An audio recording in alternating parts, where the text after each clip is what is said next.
Hello, welcome members in today's video. So in today's video, we are looking at API development with Encore Framework. And we started from scratch and built an entire e-commerce API, not really so many endpoints, about like 8 endpoints. But this was really so good. And I did not just like only walk you into how to get started with Encore. We actually moved through all the documentation from the starting point and we moved through the whole entire documentation to where we actually reached on things like using ORMs, things like hosting, deployment. We talked about all those concepts, and I want to show you what we actually did. So we started by going through the documentation, learning how to get started with Encore and everything we need, and we built an API that we can just like test it from here. So first, if you look here, we have a lot of endpoints, and this is provided by Encore to test the endpoints. You don't need Postman or anything. You simply have this nice dashboard that is provided by Encore, that where you can test all your endpoints.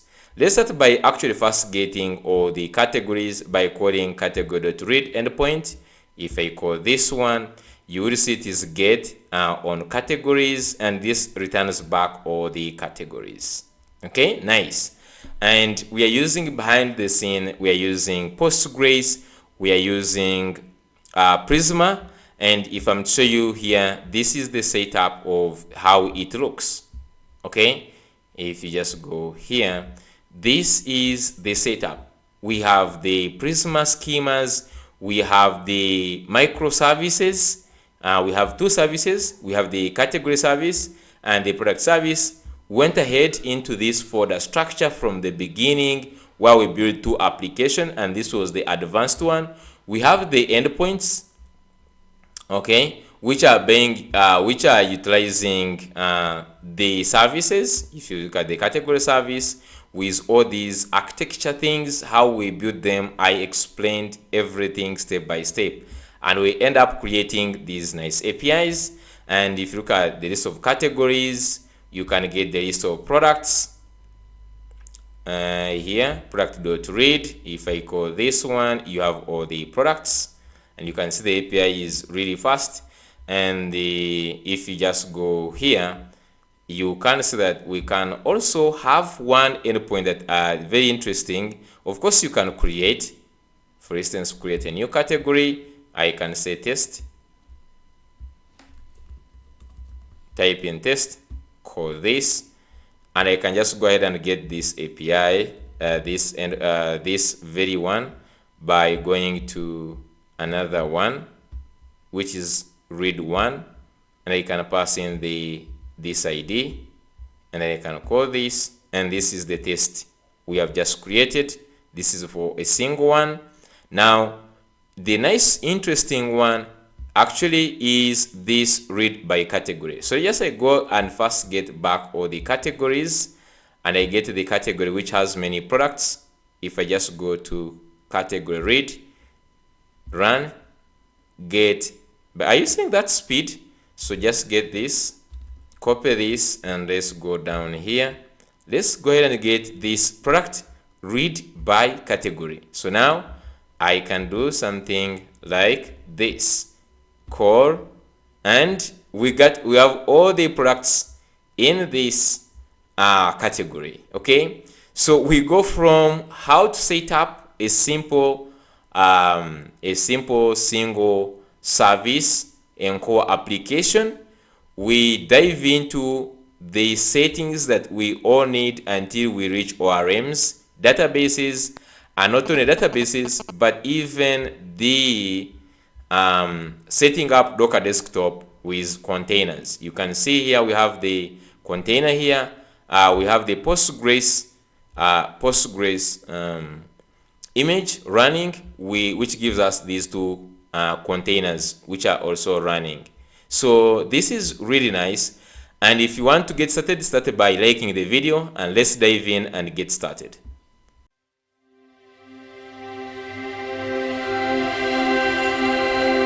Hello everyone, welcome to today's video. In today's video, I'm so excited, and we're going to build an entire API using Encore Framework. And if you want to know what Encore Framework is, or what is Encore, you can see here in one word is an open source TypeScript backend framework for robust type-safe applications. If you want to know why you need to get interested, let's look at this benchmark. Encore is 9 times faster than Express and 3 times than Honor and Licia. This benchmark or this performance really attracted me, and I'm very sure even you are looking for ways onto getting onto Encore. Like, many people are trying to know how to get into Encore because of this really high performance API. And not only that, how they simplify the deployment to GCP or to AWS, and it is really nice. Now, if you just go down here on Encore, how it works behind the scene, it is actually using Rust. Okay, so Rust powered performance and type safe in Node.js. This is just like getting the best part of Rust and combining it with the best part of Node.js, and you come up with Encore. Okay, so if you're just like me, you want to be the person using the modern technology with the cutting edge tools, Encore is one thing that you really need to test.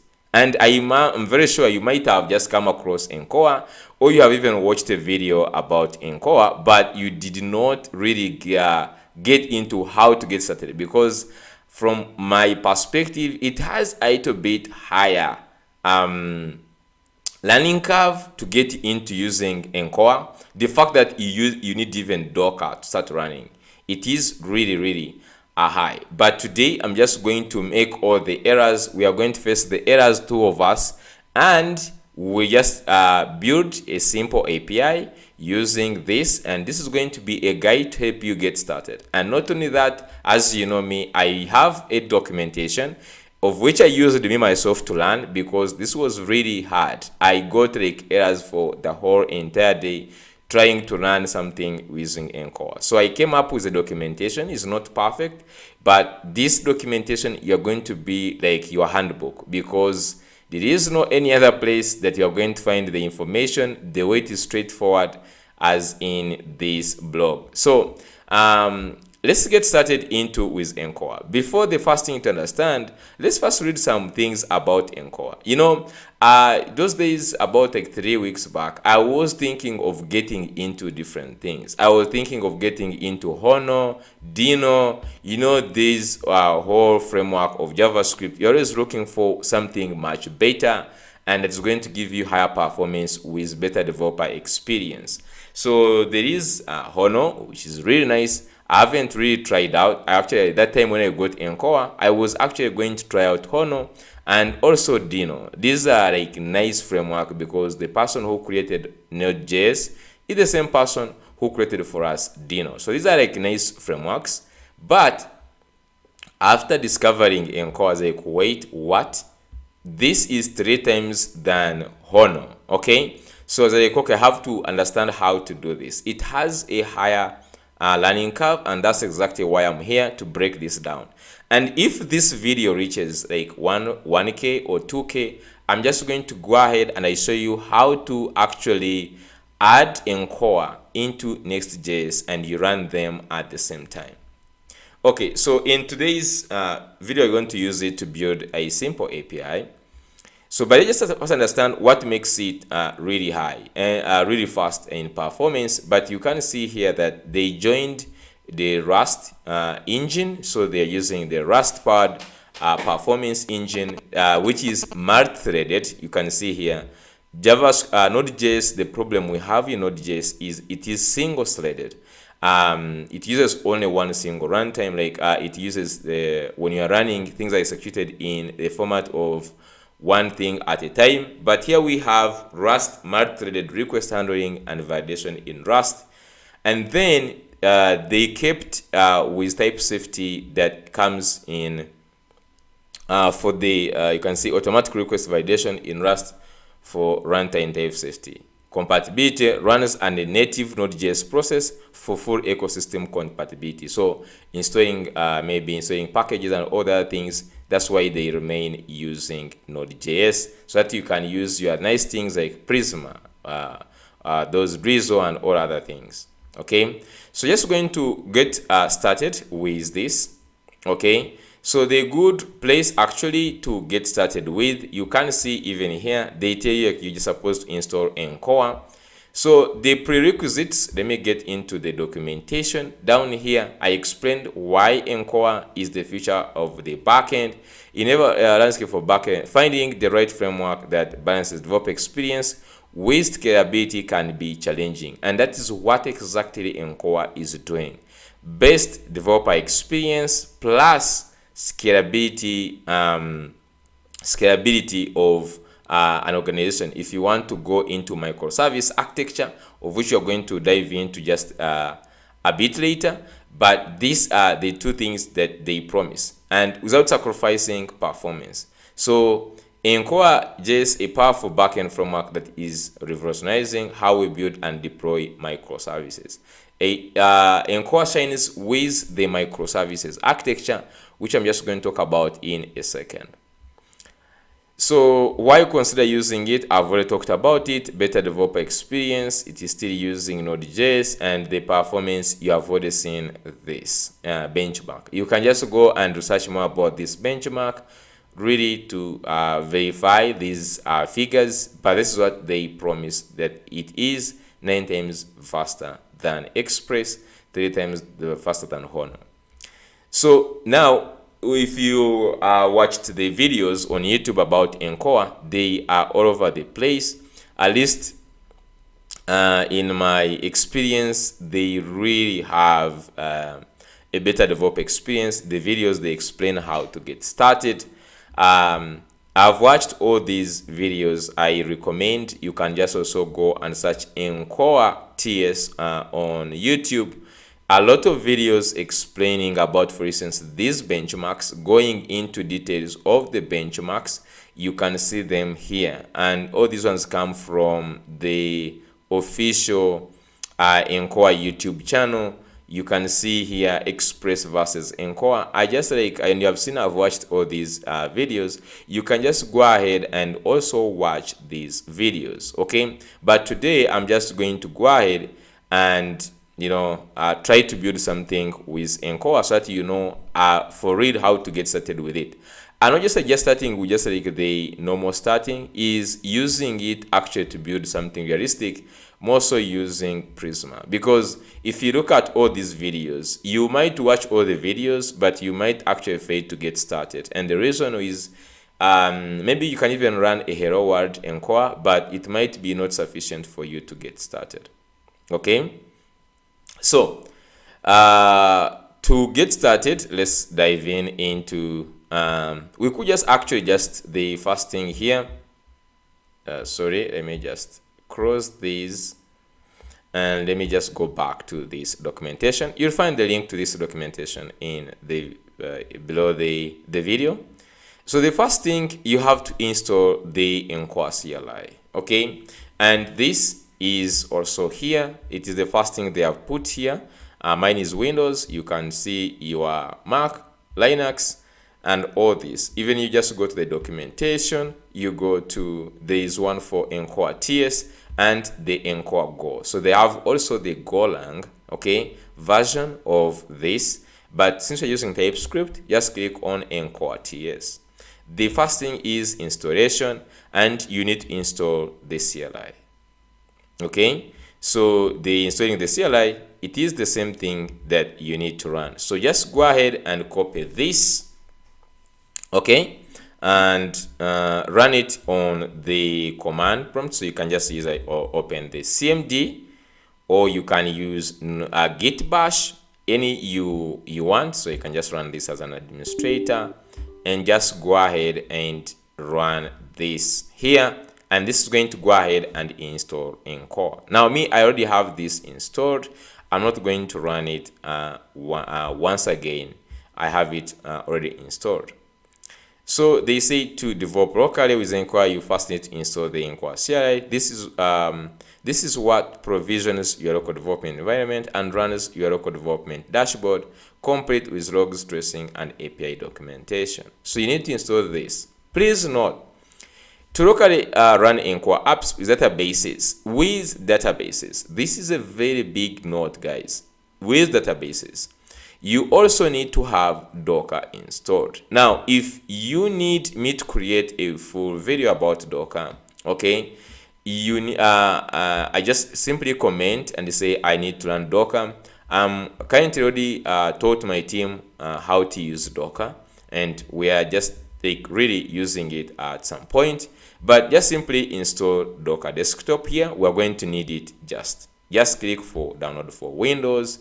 It will go ahead and download the installer. Now you can maybe if it is hard for you, you can follow a video on YouTube on how to install Docker. But if you want me to make a video which is going to come for Docker, because I have really huge notes, about 100 slides I've written about Docker when I was going to teach it to my team. So you just have to go ahead and install Docker. And if you look in the prerequisites here, you need Node.js installed, you need Docker Desktop, you need Git and basic TypeScript knowledge. Okay, that's what you need to be able to do this. Optional, additional LLM instructions to help LLM powered tools like Casa, GitHub, Copilot understand how to use Encore. You can add a pre-made instructions to your app. So you can see they have this LLM file, blah blah. We're not using Casa or we're not using Copilot, so we don't need this. Okay, so update the latest to the latest version. Check the version of Encore you have installed by running Encore version in your terminal. So we can just go ahead and on this, and we just run Encore version. This is after you have installed the CLI. So you can see I have here this version 1.452, update available from 1. This to 1.46. Just only one this update with Encore version update. So you can see there is this Encore version update.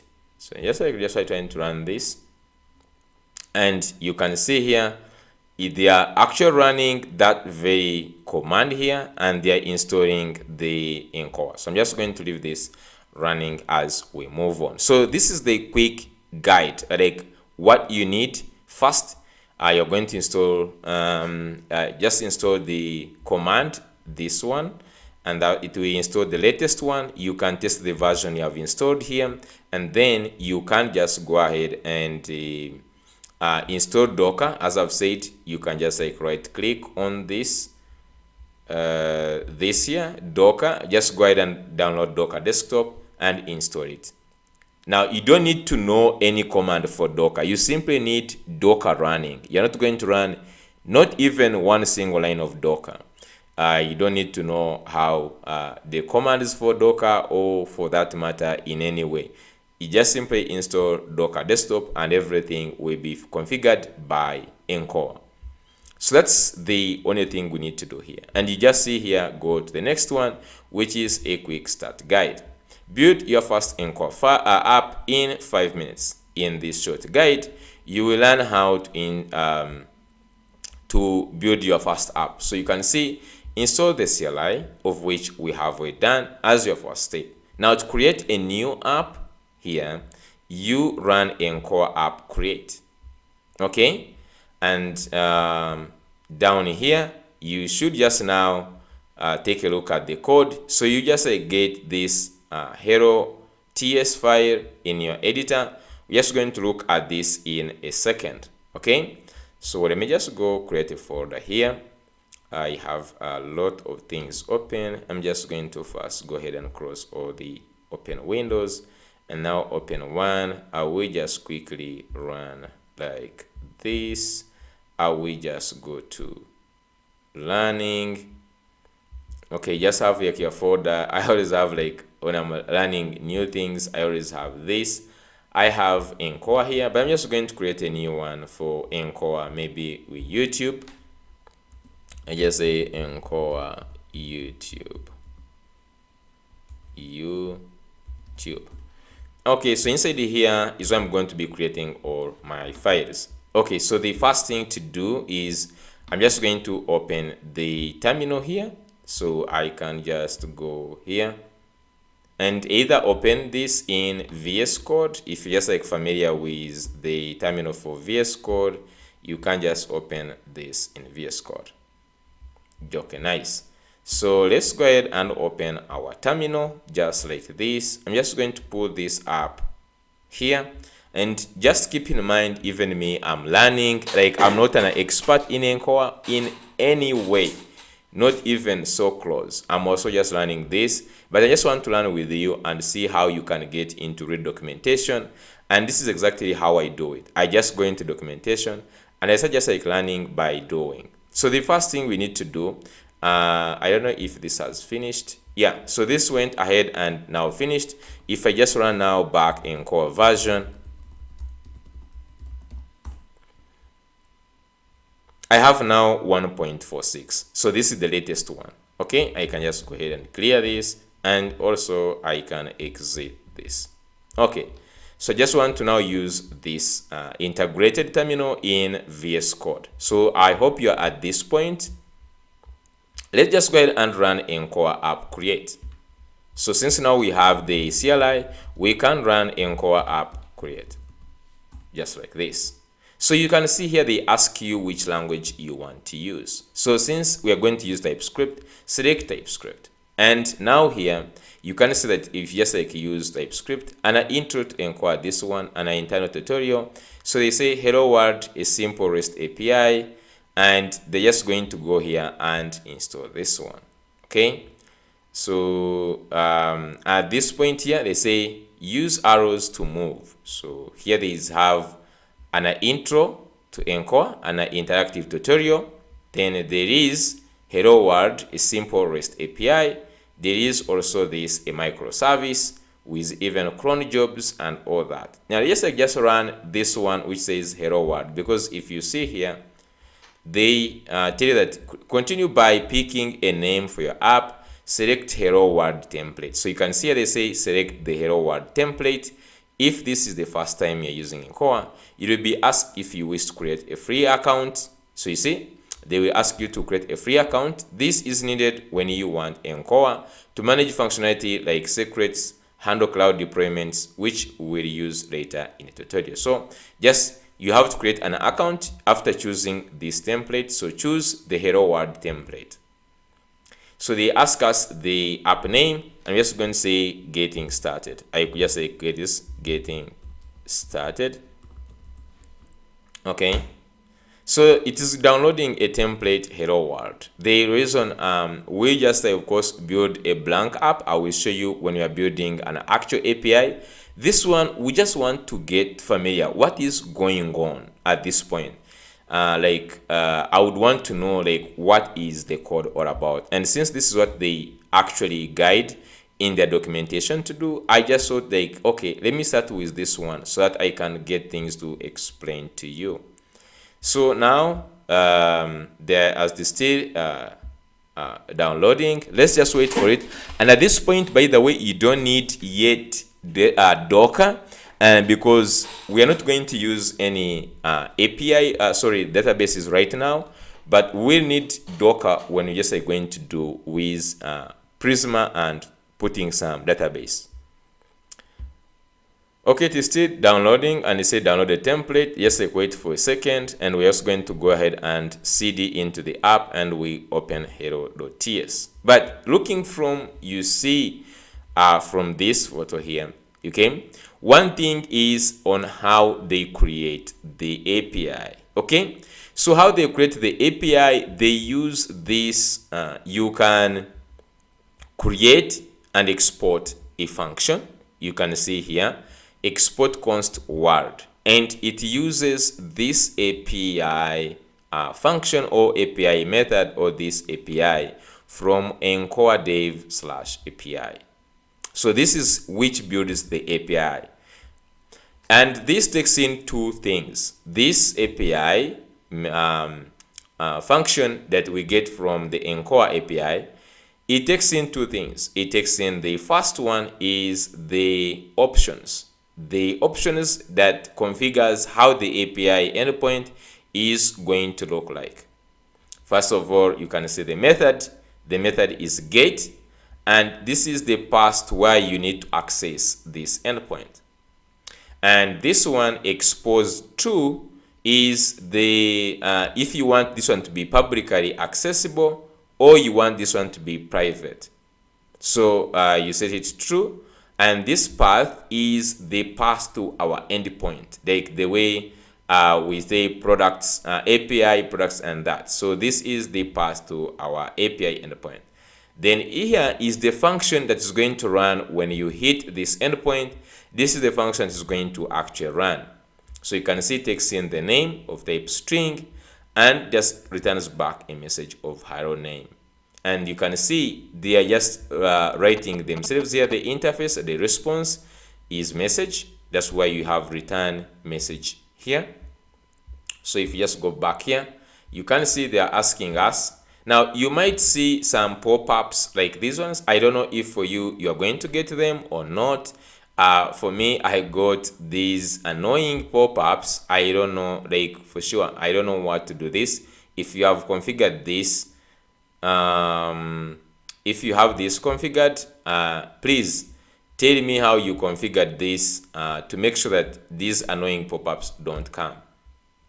So you can see even like if I just say exit and it just then goes, and then I have this.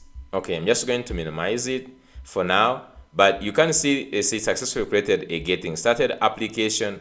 Now for your case, they will require you, or you might be optionally needed to go ahead and create an account, create an Encore account using your Google account, so that they give you a dashboard, this Encore Cloud dashboard. It is because me, the first time I went ahead and created an account with Encore. So go ahead, if they prompt you to create an account, go ahead and create an Encore account, and then you'll be redirected back here where you can get this web URL. So right now they say cd into get started and run Encore. So they say, do you want to run your application right now? Let's first say no, and we cd into it. So I'm just going to cd into get started, then say code dot. Okay, so I can now close the other one. Now I have this one. Let me open the terminal. You can see this annoying pop-up all the time. I don't know why, but for now let's just like keep running. So the first thing is, you see it has this folder called hello. Okay, and inside the hello you have of course we have these things, the ts config. As you can see here, you have this the readme file, which is showing you what to do, create the app. Okay, then run Encore run. You're going to run it in a second. And but if you see, they have readme, they have the package.json showing you this. So the dependencies we have on a TypeScript and Vite, and then dependencies is only Encore dev. This is really nice, and that's it. And you can see option dependencies. You have here Linux.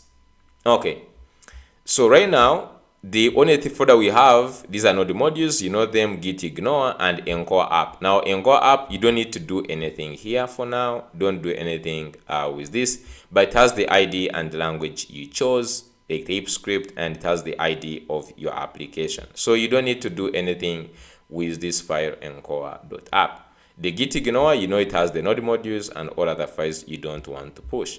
Then this is the service. So as we said, Encore builds everything as a microservice. Let's just first talk about the microservice for a second.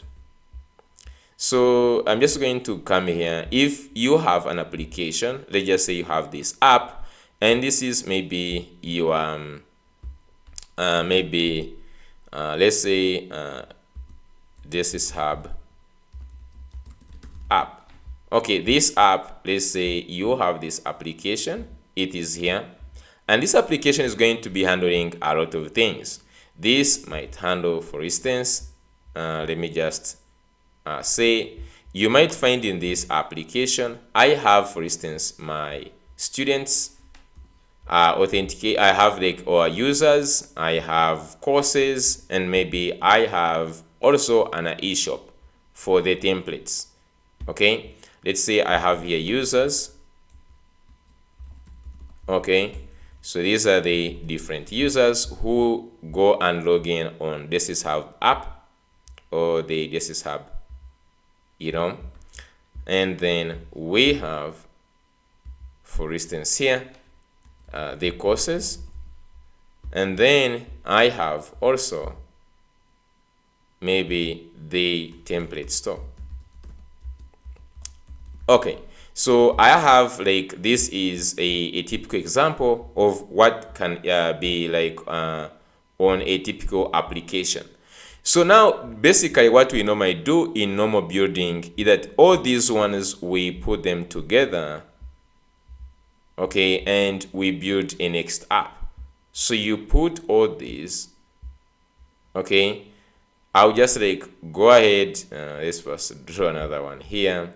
So this is going to be put together into This is Hub Next.js app. So here we just have like This is Hub Next.js app. Okay, like this is a typical approach, isn't it? Like you have this everything on Next.js application. Okay, if I'm just going to do this, so you put everything together and you just build them as a Next.js app. When you just go to users, it has authentication, it has courses, and it has templates. Okay, by the way, this is the same thing actually we do. If you just go to This is Hub, just a second here, and you have like we have so many things. You can see that I have like this, I have the courses. If you just go here, like where are they? Under maybe here. So we have like, for instance, the courses here, and then you have things like what else do we have? You have like people can sign in, so you can see I have like here I'm signing in. I can even go to the dashboard. So like this is a typical Next.js application. Okay, now to break this as the users increase, okay, so let's say you just like in the future you are lucky and your application pulls off, so you find you are just talking about here like maybe 10,000 users. Okay, so you're just having 10,000 users, and maybe the courses, you have also a lot of courses. So you find here maybe the courses, you're having maybe even like 20 courses. And maybe here this template store is also growing.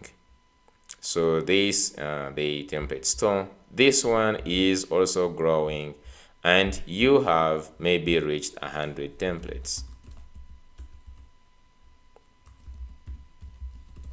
Okay, so if you have the application at this scale right now, this now prompts us to have a different approach. One, this now becomes a very huge application. I have a lot of team members at This is Hub and would want all of us to concentrate on different parts of this application. For instance, you get some team to work on authentication issues, adding role-based authentication, and other things here on this application. The course is the same thing, and this template the same thing. You have different teams working on these ones. The first problem you get is that you're going to be using the same repo, and things get complicated. Okay? Things get complicated, and you're using the same app, and therefore it starts becoming slow. So the one thing that you just like opt to is to look at vertical scaling. Just go and deploy this on a VPS and buy more server. For instance, get a 8 GB RAM and maybe, you know, with a very nice CPU, and that's the first we call vertical scaling. So you vertical scaling So you would just actually go here and get into what we call vertical scaling. This is in vertical scaling is where you actually have more CPU. For instance, 8 GB RAM. So here you try to increase the resources of a single machine. Okay, so here you increase like more CPU, more RAM, more what on a single machine. Okay, so this has a bottleneck that you can increase the CPU until a certain maximum you just reach, and you have, for instance, 8 GB or even 16 GB RAM, and the costs are going to be high and you can't go more further. So there is another one, which is horizontal scaling. Okay, so horizontal scaling is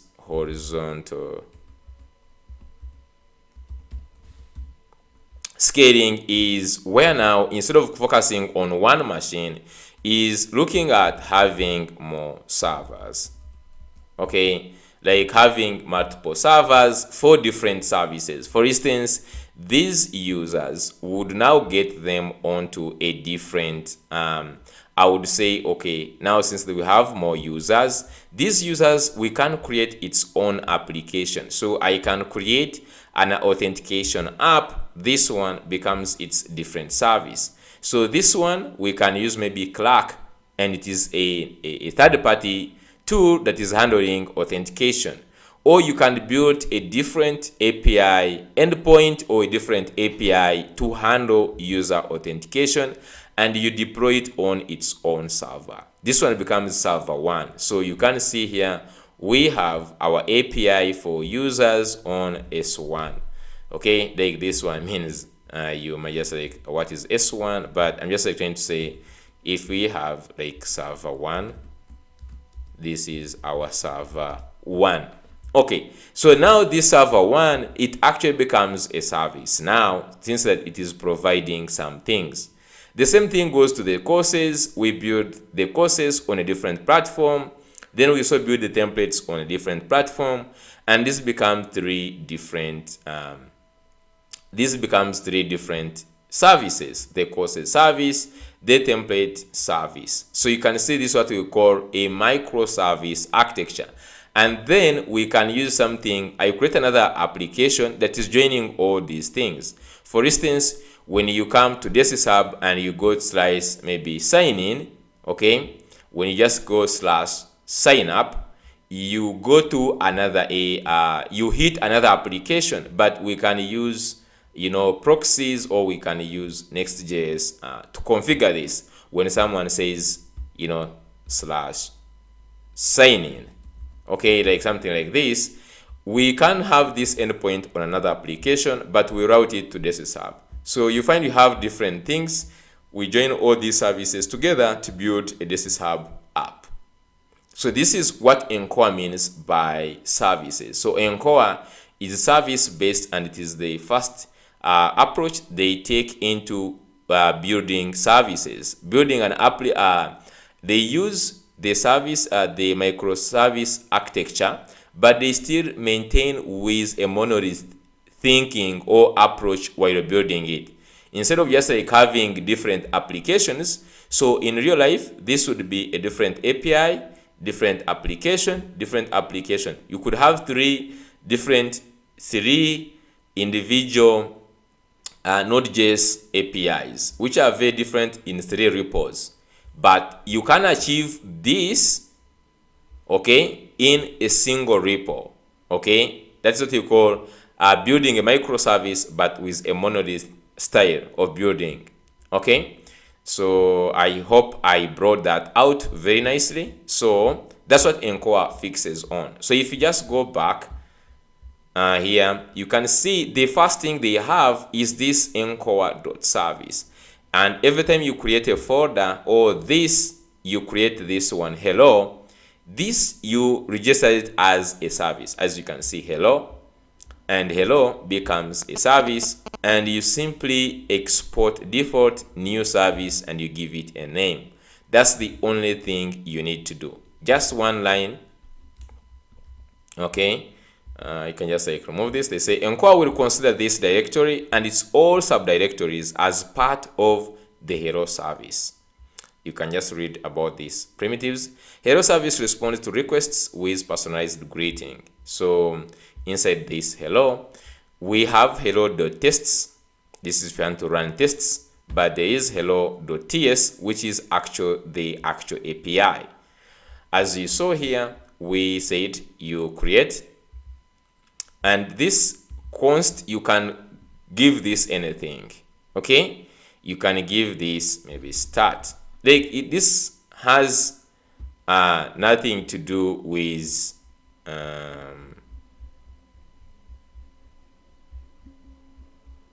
let's first see. We have in the test there, of course they are using it in the test here, but I can delete this folder for the test. It is not required. The most important thing is this encore.service and hello.ts. Okay, and whatever function you put here is not it doesn't matter. You can make it start, you can make it get, any name you want here. This is not anything. Now this API though has to be imported from the encore.dev API. So now it takes in two things. If I break this, you see that this is like a function, const get a function API, and it takes in two things. The first one, if I paste these ones back, you see that the first thing it takes in, can I remove this? So the first thing it takes in, you see that it takes in this object. Okay, these are options to configure the API. For instance, we say that this expose, get, and the path here, you name the way you want. So we have hello stroke the name. This is how you pass in the parameters.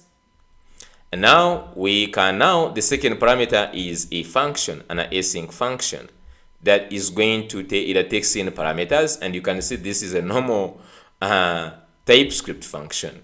You can see it is an async arrow function that takes in this an object like the name, okay, the name and name string, and it returns back a promise of the response. And you can see even the response, they actually defined it by themselves. Okay, of course, I guess if you remove the response like this, it should still run because TypeScript will start now predicting the return of this.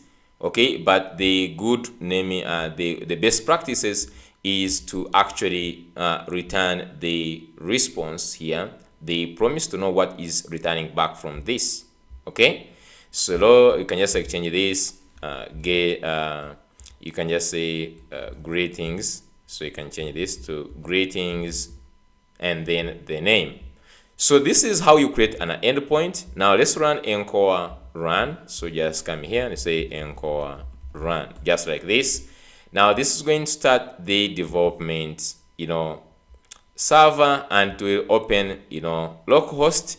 If you already have an Encore, you have signed in, you signed up for this Encore, of which I want you to go ahead and sign up for Encore account, free account, because we'll be using this in future, so many, even in other coming videos.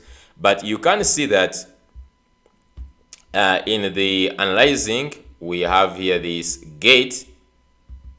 Okay, and then you can see, I want to show you the terminal, what it brought in. It says building Encore application, analyzing the service topology, and then they give you two things. Your API is running on this, so if you run localhost for Southern, and the development dashboard URL. So they have two things. There is this one, you can click in it also. So this is why your API is running, just a normal API. Okay, we don't have anything on this endpoint. Okay, but this is why you can access the API as usual. But then they give you a nice building interface where we can actually test this. So you don't need Postman to use Encore. They have their own Postman built in within Encore. So you can see we have this get. Let's pass in a name on this here. So you can say JB. Just go ahead and say JB. And let's call the API. And you see the API runs and you say response 200. They tell you to run in 5.4 microseconds and greeting to JB, because when you pass in a name, okay, when you pass in a name here like this, and I believe like the hello and then the name, you see it returns greeting then the name. Okay, this is what it means. Okay, so you can test everything from here, which is really nice. You don't want to go to Postman where they don't give you more details like this. They can even give you to view a trace for this request. If you just click here, they give you even the how it ran and everything. You know, this is really so cool. So they tell you the time you run this and they give you all the things. Okay, let's run or create a different endpoint. So you're just going to use the same. Let's say I want to build the one that gives us products. Okay, for that case, actually, I would just say export const. So just come here, export, okay, const. Okay, I'm just going to say maybe read anything you want there is equal to API, and we take in two things. One, we take in an object for the options, and then down here we take in an async function. Okay, an async function just like this, and then which does something here. So in the options here, we pass in three things: expose, method, and pass. So just say expose. So I'm just going to go here. Okay, I clicked on something somewhere. This one. Okay, so just go inside here. I'm just going to say expose this to true. By the way, writing out these things is how they get into your name. So I like writing this one. So method. And you can see they give you all these nice things. So you just say get. And then lastly, we just have to put the path.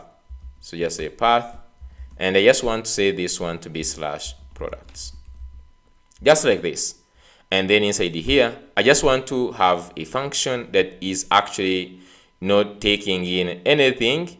So an async function that is returning. So just like this. So just say const. Okay, let's just say const like products. So I would just go to any any API. Let's just go to dummy JSON. Okay, you can just say dummy. You can just say e-commerce something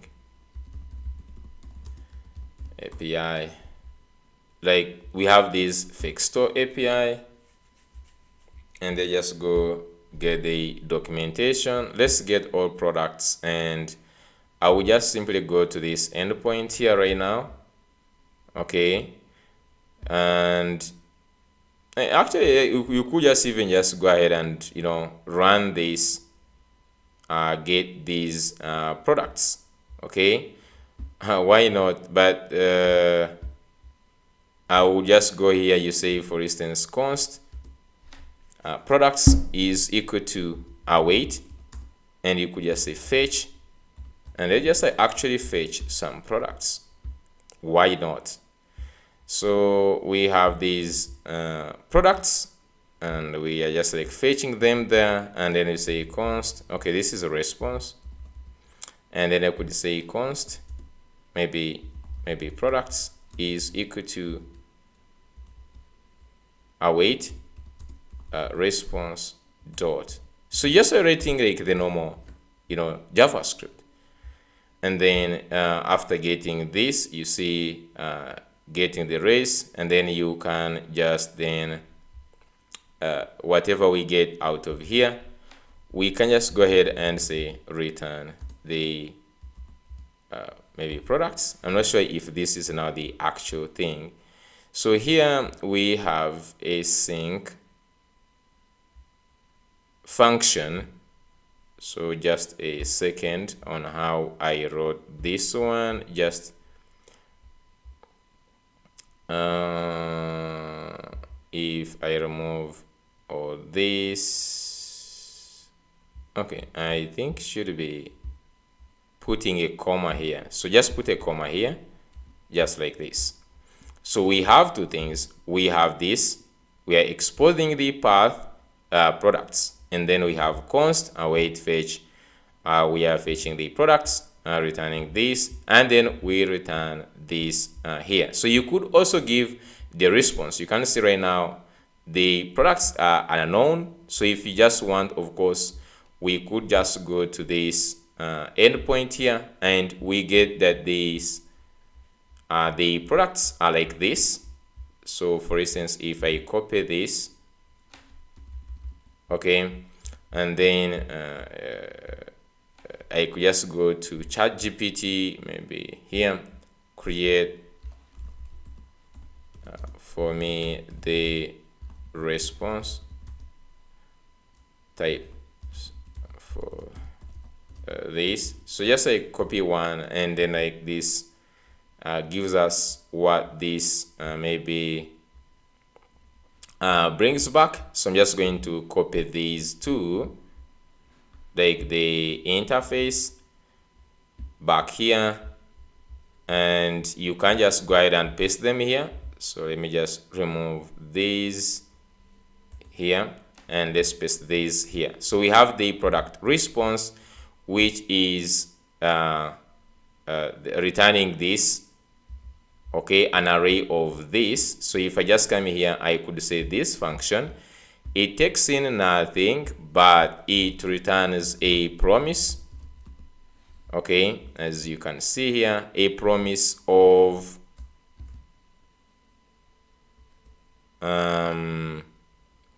so product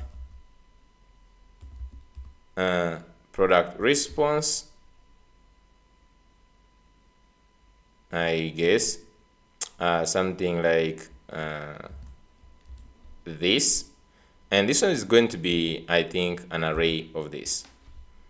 Okay, if you just look at this, they're saying an unknown is not assignable as this, so they don't know, they are not seeing this, so we can cast this as product response. Okay, so we have everything, like having some TypeScript here.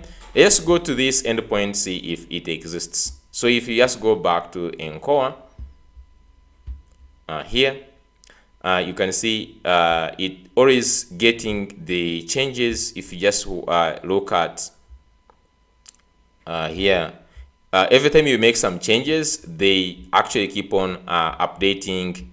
You can see quickly they keep on updating here. So we have an error saying that this you know, an object blah blah this, but this is not actually a must. So I'm just going to do this. Let me see. Okay, let's first say, did it give any problems this side? Okay, there is hello.read run. Yeah, so you can see this ran request completed. We didn't have like any products, but what I'm just going to do is, can I remove all these? And we are returning, I'm just going to return just products like this. And if you look here, we return maybe an object. So can I just say data? And I say it is products. Nice. So let's see here. I'm just going to do this and just call again this. Okay, so they say here request 200 completed successfully. However much we don't have we don't have any data I'm seeing here. Okay, for now, what I'm just going to do is, can I just get some of these, like product array? Just here, this is the nice one. Just copy something like this. Let me just have like 2 products. I'm not so sure. I'm fetching within another fetch, but what I'm just going to do is const products. I'm just going to say like this. Const products is going to be an array like this, and then let's return data products. I just want to really badly see something. Okay, core. Okay, there is something I don't understand. View trace. Oh, so we have actually data coming this side here in the response. Why were we not seeing the response? Let me see, core, and then the response is 200. I don't know why we need to click to see the response. As you can see here, it ran, and then here when you click in the response, you actually get these the products that we put there. So does it mean that even the one we did, so if I just go back here to this, let's go back and try to run, actually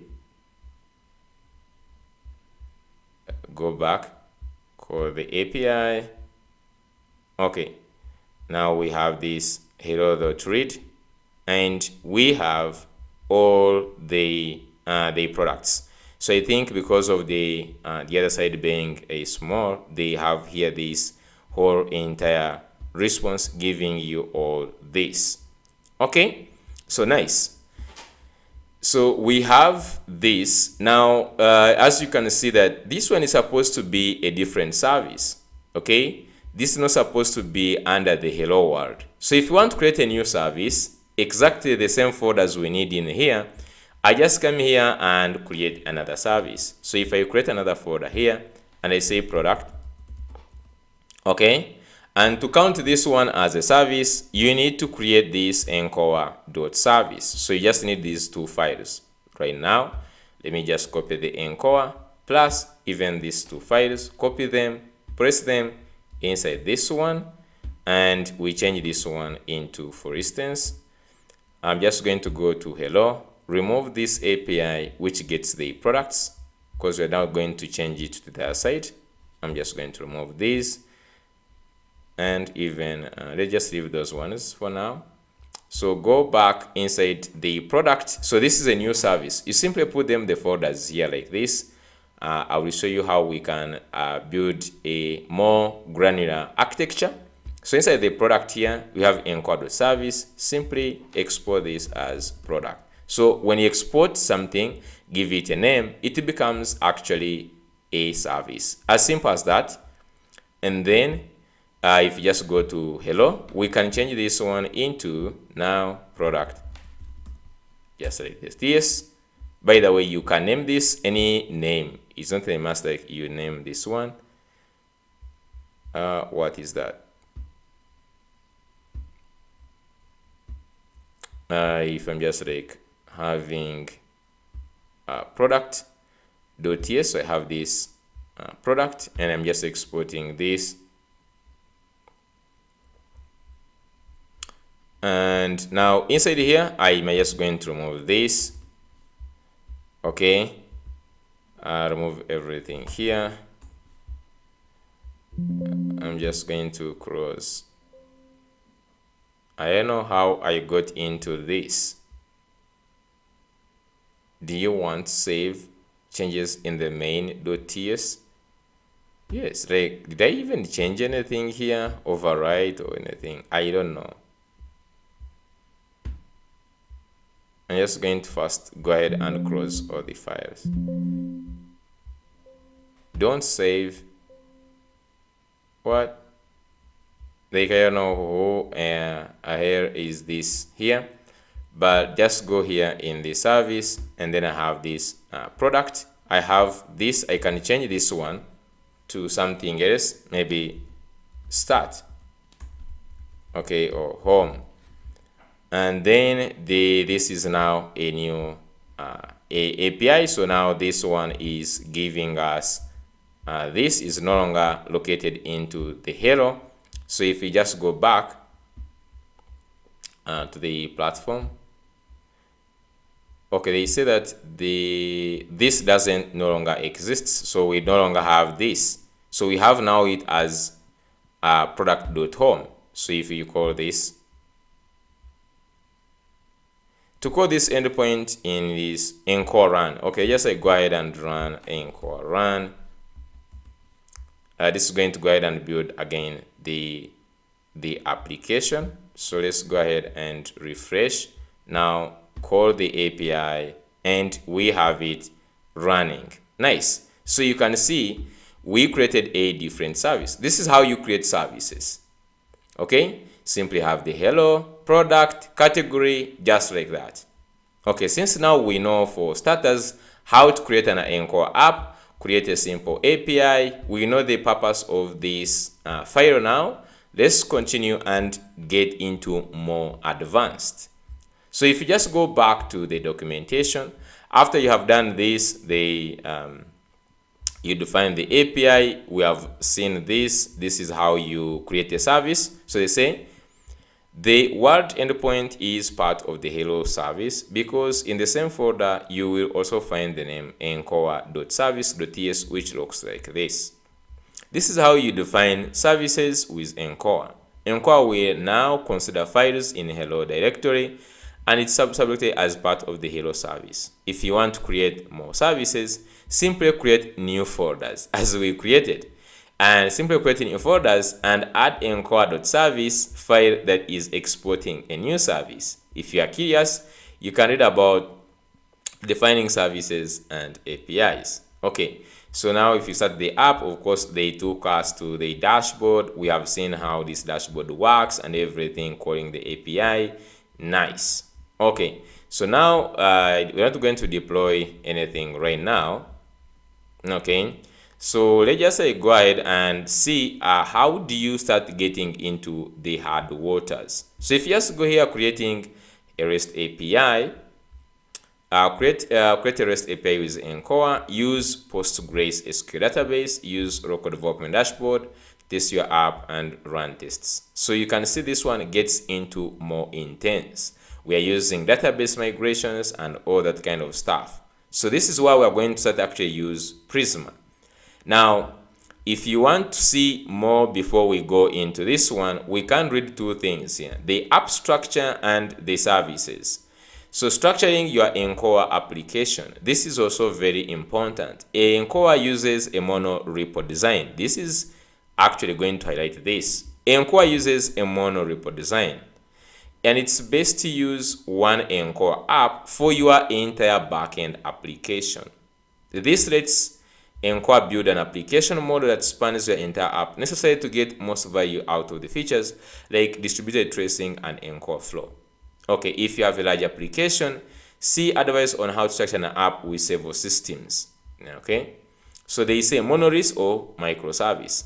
Encore is not opinionated about monolith or microservices, but what it does, however, let you build microservice applications with a monolith style developer experience. This is what I explained in the first place. You are developing microservices, but as if you are building them in the same exact app, the way we do for monolith application. And the monolith application are these ones. The way we said, the sub app, and then we just build these ones as one single Next.js app. And the architecture, the microservice is when this spans into different apps or different services. And we can develop these different services in a monolith architecture or in a monolith developer experience.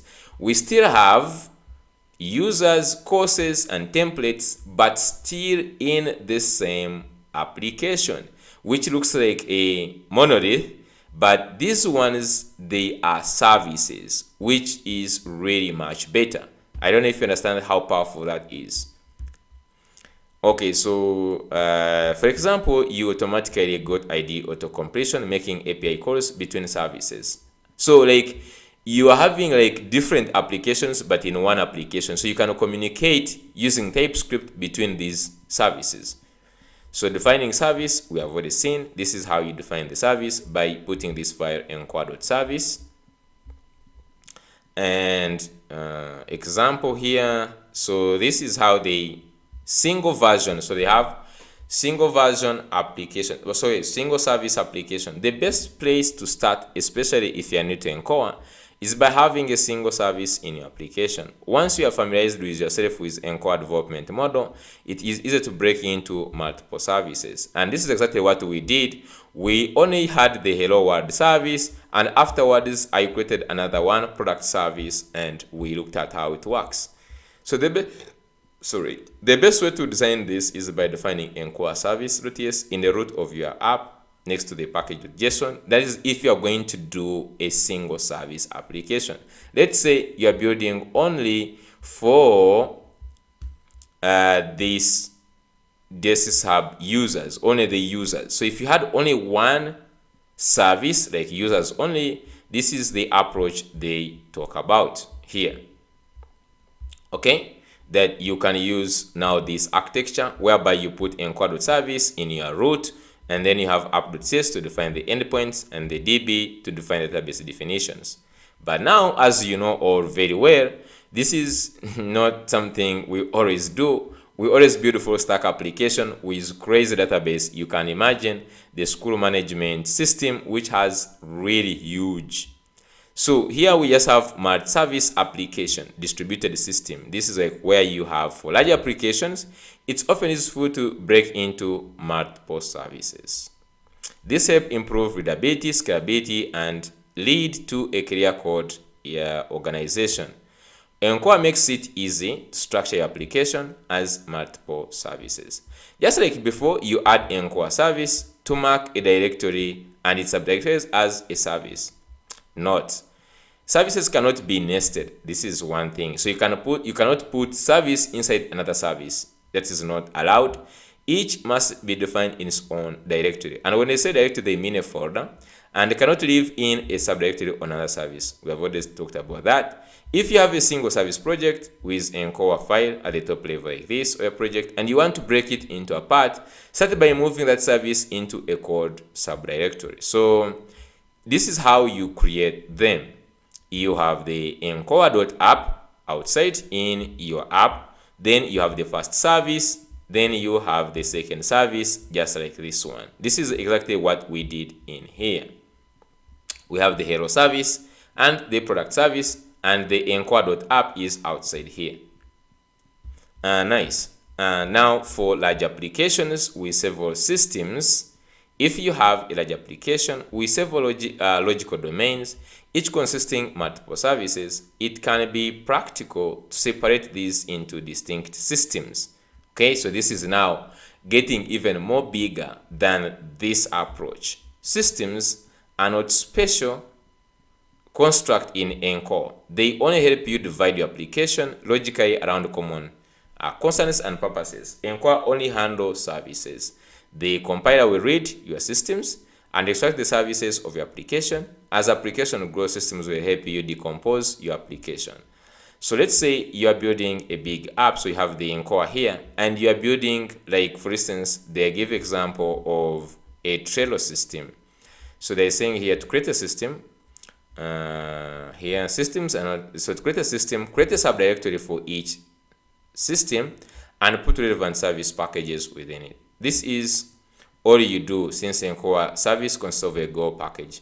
So as an example, a company building a Trello app might divide the application into three systems: the Trello system, the end user facing app with boards and cards, the user system for user and organization management, and the premium system for handling payments and subscriptions.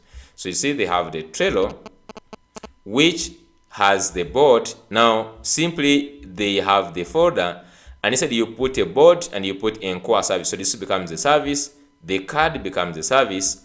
So inside the premium you have the payment becomes the service, and this also service. So yes, like simply organize your subdirectories, it will still work. So you can see how you have the users, and the users have this organization service and the user service. So all these ones you can say user system, a directory, and then organization system, so this it becomes a service. So you can divide your service into folders the way you want, okay, the way you want. So you can say I'm just going to divide this into auth, this and this. So if you want me to use actually this one, I like this. You know me, I'm a person who like building big things. So I need to actually try this one, but today we're just going to build a simple one. Okay, so now since we have seen about creating the app structure, we have also talked about services, defining services. We know this and also this. Now let's get into down here where we have under APIs. You see that we define API validation, raw endpoints. We know how to define an endpoint. Okay. There is GraphQL. I'm not going to go into that. The one thing, by the way, is the API errors. Returning structured error information from your API. This is very nice.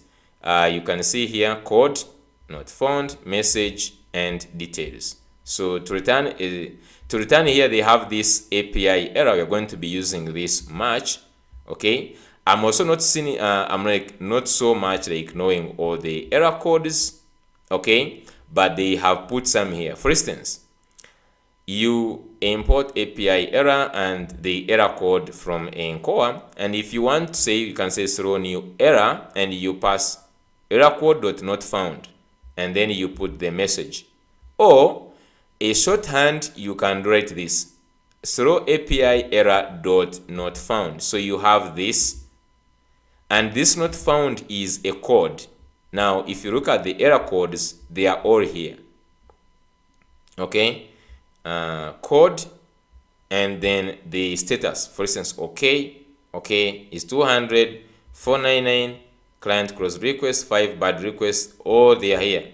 So not found already exists. We have 409 conflict, and so if you're just calling these ones, you call them like this. You can see API error dot not found, and you put a message. So this one is going to return back the HTTP 404 and a message.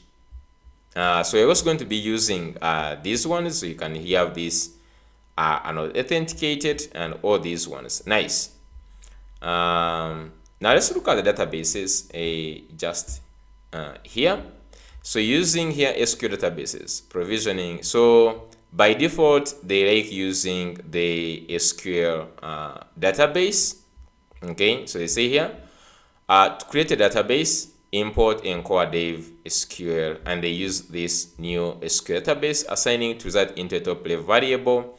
So this is, if you had a to-do app, you see this is how they are doing this. I'm just going to explain this in a second, but you see they have also the migration file here for this.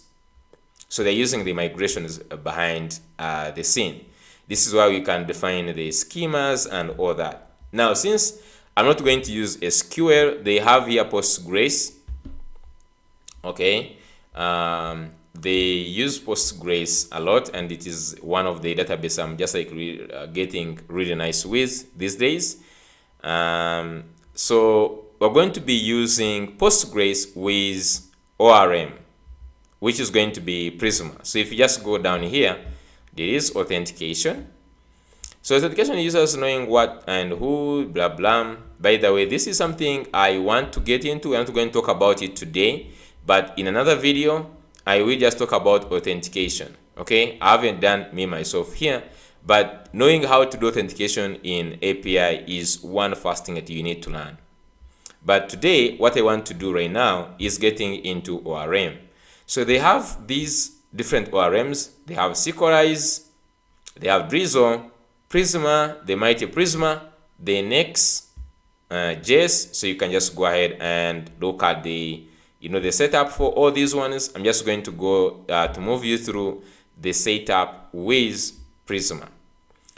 So how about creating a new app and we get started with all the things. Now, since we have different concepts, why don't we put all these things together and we build a simple API? Okay, so I'm just going to be using this.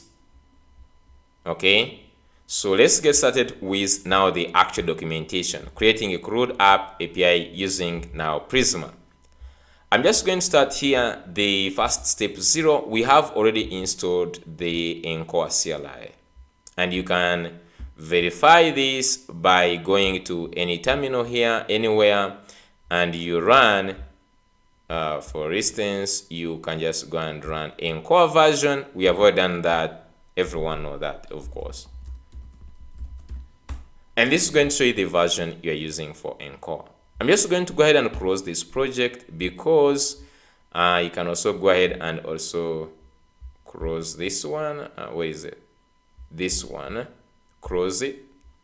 And I'm just going to create a new application. And let me just follow the documentation step by step. Just go here. The step number 2, create a blank app. Now we are creating the hello world. Let's create a blank Encore app.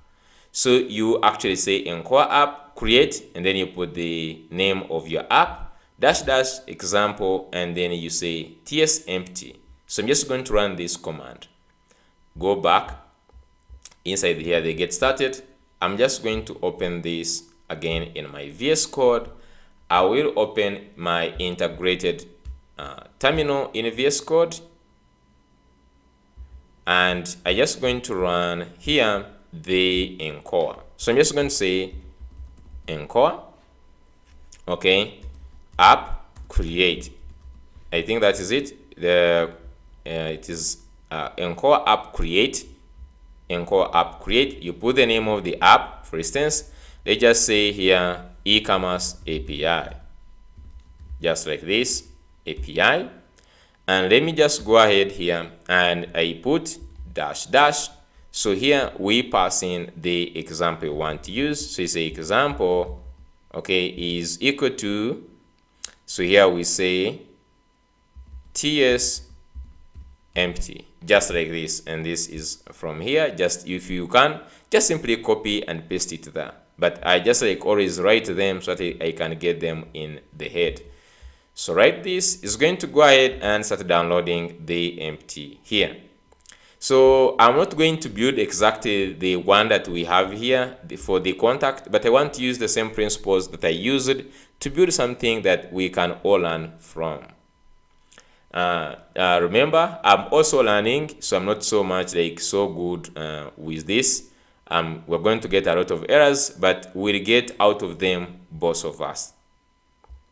So we want to use Prisma, and to configure this is where you're going to use, this is where you're going to need to have your Docker. So up to this point, my Docker, I'm not running any Docker right now. I'm not running any Docker. I'm just going to show you when I start my Docker.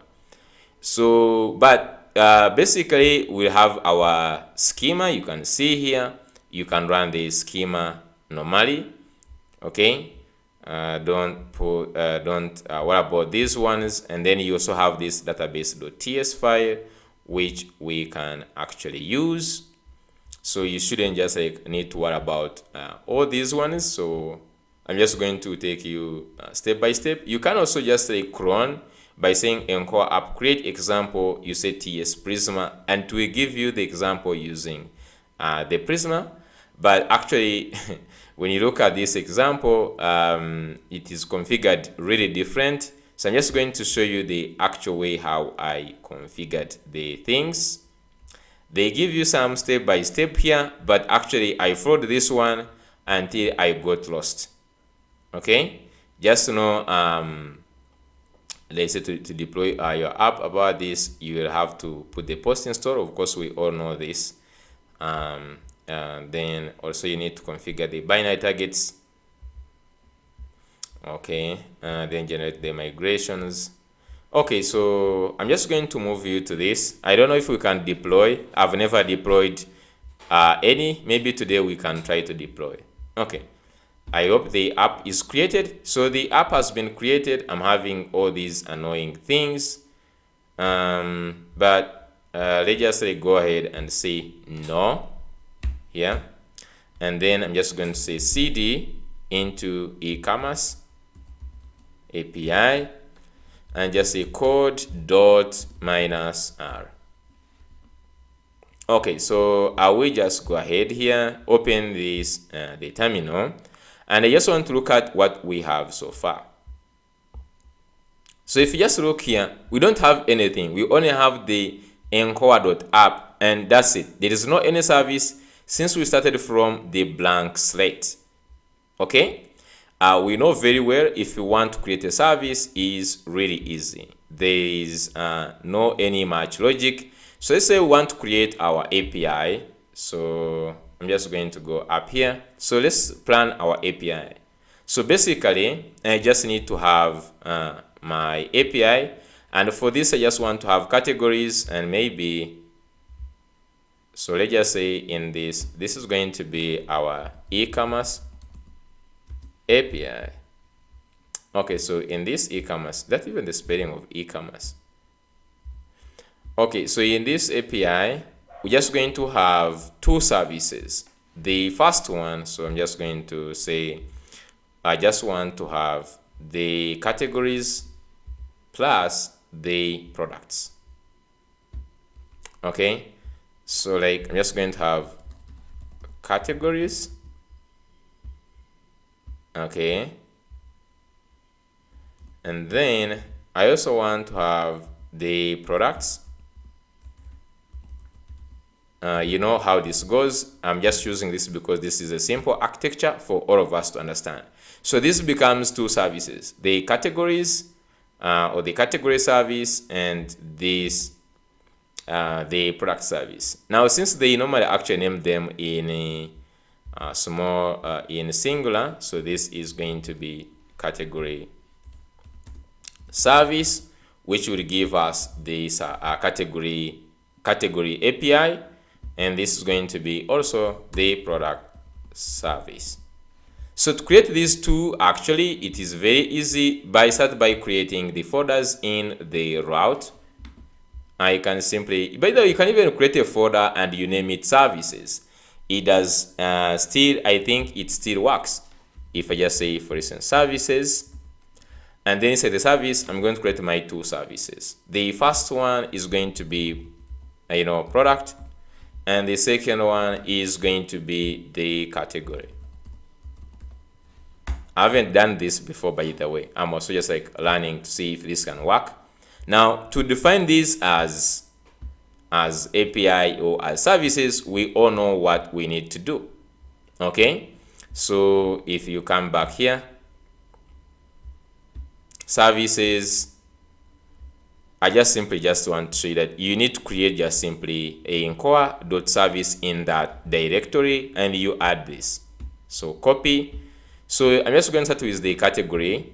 So inside here, I'm just going to name this. So I can actually name it something like this. New file. I say category dot service dot ts. So the most important thing is this dot service, and then I put this inside, and then I just say this is the category, and I do the same thing for the product. Now let's first move with this here. Okay, now the naming conventions here are for instance, instead of just saying, we could just say API dot ts. This also works, like whichever you want. Your naming conventions doesn't matter here, but let's define our simple API. So we say const, I think is export const, for instance, get, and we say is equal to API, And you can see when I say API, they give me where to get it. We all know that here we have two things. The first one is an object, which is having the options. For instance, you need to have method. Okay, this is going to be get. The second one is going to be path. So I just want this to be accessed on maybe categories. And then let's say you want to what else here? Expose, and then we just say that this is true. So this is a boolean. I think those are the three things we need. Now after this, we need an async function. So just say async. Is that the word is async? Function that maybe does something. Let's say here returns an object which says data to maybe an array of categories. Can I just say do this? ID of like 1 and the name of the category 1, and I'm just going to make these maybe 2, just like this, comma, put maybe say ID 2 and category 2. So this is, we created the category service and this one. So at this point, let me just go and run Encore run, just like this. So this one, they're just like saying that analyzing the service topology is that let's first see the error here. And as I've said, even me, I'm just running from this, but let's look at the error here. Building Encore analyzing service topology. Services declaration are only allowed in Encore.service. Okay, so this one is supposed to be Encore.service. Sorry, yeah, this one, the exporting the service must be in this one. I confused it with some other file, and they are the error is very clear that this is only allowed in the Encore.service. This is a must. You must have Encore.service. We'll name another one category.service. We'll have another thing, but just like take this approach. Okay, nice. So now let's clear this. Since we have now seen that one is not allowed, you must name your service in Encore.service. Just go ahead and say Encore run. Okay, now nice. We have our dashboard URL and let's go. Yep. So we have our one. You can see we only have one, the one that we defined, called service, and we have 200. Okay, here, and if you just go here, view trace, this is where we have the data in here, category 1 and category 2. Nice. Okay, so let's go ahead and make it now more. Okay, with the naming conventions and different folder structures. So we know we can create our service in here. We can also just test this for the product. So let's just go ahead, create here, Encore. So this one must be named Encore.service.ts. Okay, in here you must specify that Encore service. Just copy this, let's paste it in here, and we export this as product. So now defining this creates a new service called product. And now we can also drag in here and then put the API inside. And then inside this API, we can just say products. And we can just name this one to be, for instance, prod. And then let's say this one's data is going to be product 1. And then this is going to be product 2. So after running this, you see that the server actually stopped. Okay. So they say these endpoints already exist because of duplicating. So what you can just do, we can start again the server, Encore run, and if I just go back here, we have the product this, call the API, click on this, and you can see you have product 1 and product 2. So we have this running with 2 services. Now let's now mature up and see how we can take this into installing Prisma and making our Docker even run with this. Okay, so I'm just going to go back to this documentation. The first thing we need is to go ahead and install Prisma and Prisma client. So just comment this. Okay, you can just like even copy 3 of them, but I just run one by one. Okay, so you can stop the server and run this. Copy the second one, install the Prisma client. You know how this process runs. Let the Prisma save. So we need to run this. And the npx Prisma init, you know, this initializes a Prisma instance with a Postgres. Remember, for MongoDB, you say -- MongoDB. They don't support MongoDB. Be careful. I haven't seen anywhere MongoDB. But yeah, I think you can. Since you're using Prisma, you can use MongoDB, I believe. But I haven't set that one up for sure. The only thing I just very sure is the Postgres. So when you say npx Prisma init, this creates a Prisma folder for you, environmental variables, and set for you links for you those two. So let's go ahead and install now the Prisma client. And finally, just going to run npx Prisma init. And now at this point is where you run your Docker desktop. Actually, let me do that. So just go here and I can just find my Docker. So you just say here Docker, and you can see I have Docker desktop. You can just simply open it or run it as an administrator, it doesn't matter. So I'm just going to go ahead and run my Docker desktop at this point as we are preparing to run init. So you can see starting the Docker engine. This is how it's supposed to run, and you have. So you can see I already have some containers that I run. So you can just go ahead and even clean this, delete this image. It's the image Encore PostgreSQL is in use. Delete the containers. Okay, so you need to first close the in containers. So I don't want it to run right now. I just simply want just to say delete forever so that we are on the same thread.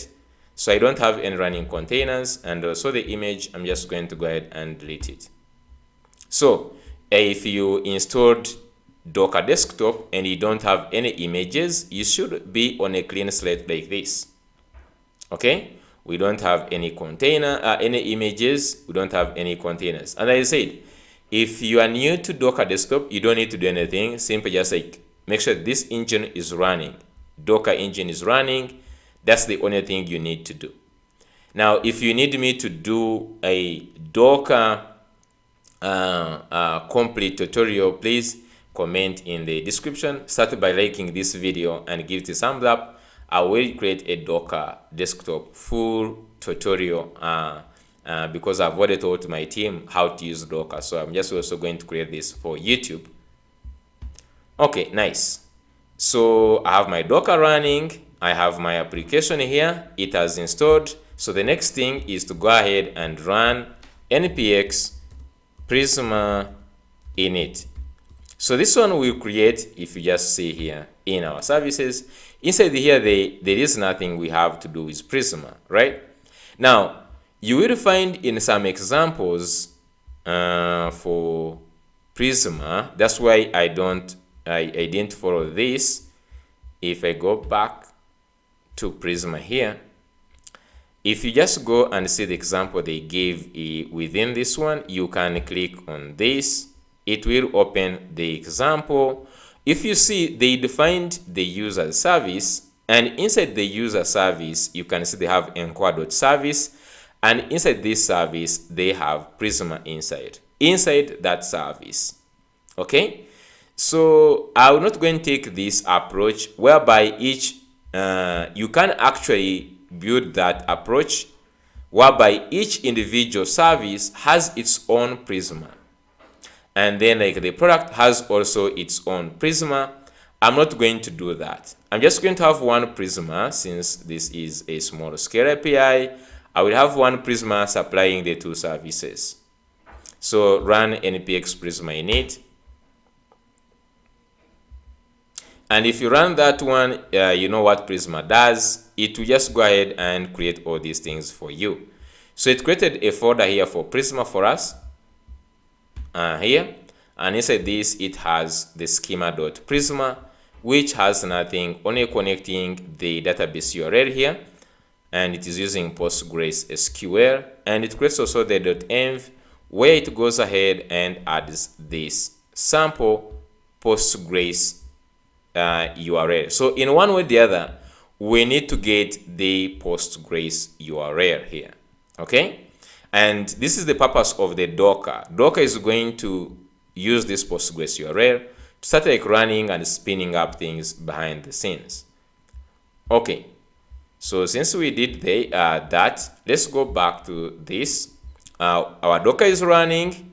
So update your Prisma schema with your models. So yes, I go ahead and ask like ChatGPT to create for us a simple Prisma so create a simple Prisma model for product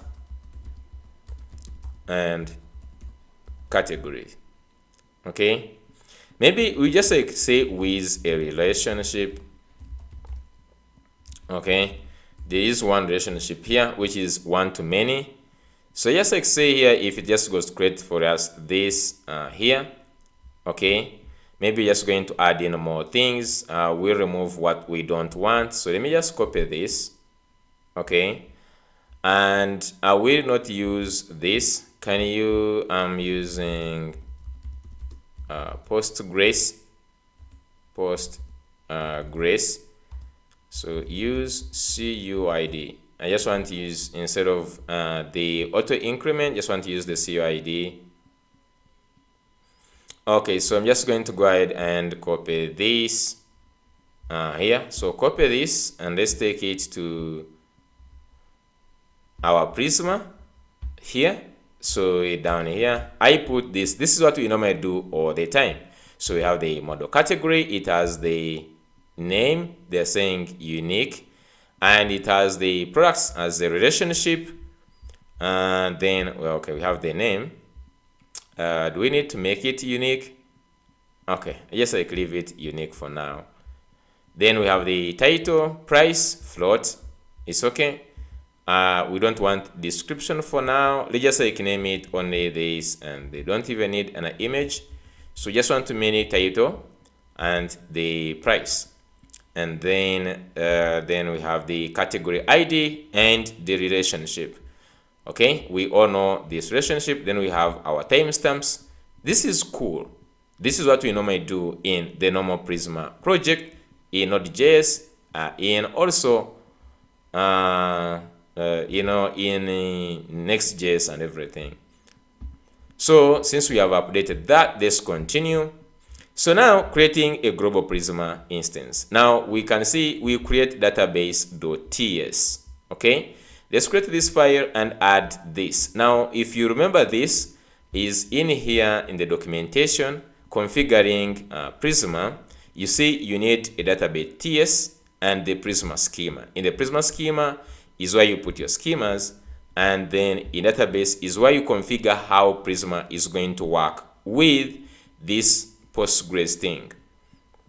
One is we get this function SQL database, and this SQL database is going to help us name the database, the name of the database. So they say define a database named Encore Prisma test. So this is the name of the database, and you can see they added it here. They passed in an object of where the migrations are located. Okay, this migrations, and then the source is named to Prisma. So in the Prisma migration folder, where Prisma will generate their migration. So you say here, in the Prisma migrations folder. Now they don't actually, I got a lot of problems configuring this. Guys, I wish you knew how I spent 24 hours trying to configure Prisma in Encore, and it was so hard, like there's no tomorrow. You know, but let's just say go ahead. So set up Prisma client with connecting string, and then you can just use, of course, this Prisma like this. Okay. Following the documentation here, so create this database.ts, and I'm just going to paste that. Now, you can create this inside the Prisma if you're fine of creating this inside the Prisma, but the simple way is actually creating it outside. So just have this database.ts and then paste this. Now, what does this file do? One, it creates the DB. So just going to call this one e-commerce DB. E-commerce DB. So you can just like put any name you want here for sure, like any name here. But just know this name is going to be very vital. Then they say migrations is going to be in // since we are outside here. / Prisma will be this folder migrations. You make sure, and make sure, I don't know if I just put it here, down here, that you need to create a migration folder inside Prisma. Like in the first place, before you run any command, go ahead inside the Prisma here and create a folder for migrations. This one took me time to understand this. There was no way you could understand that I have to create this migration folder manually. So migrations, you must put this migrations and write it migrations here inside the Prisma, because they're saying the migrations are found inside Prisma migrations. Even when we don't have them, it will create them here. Okay, then the source, name it Prisma. Then when you come here, new Prisma, it will connect this database string, this DB. So this one creates the DB, and then we use this DB to get the database URL. And afterwards, we can name this anything we want. So if we wanted, we can name this as DB. If you are used of DB dot, okay, or DB dot. If you want to see, you can say name this DB like this. We export the DB, and then we can be using this to say db.user, db.this, or if you want, you can leave it as Prisma, and you'll be doing prisma.user like that. I'm also going to name it DB like this.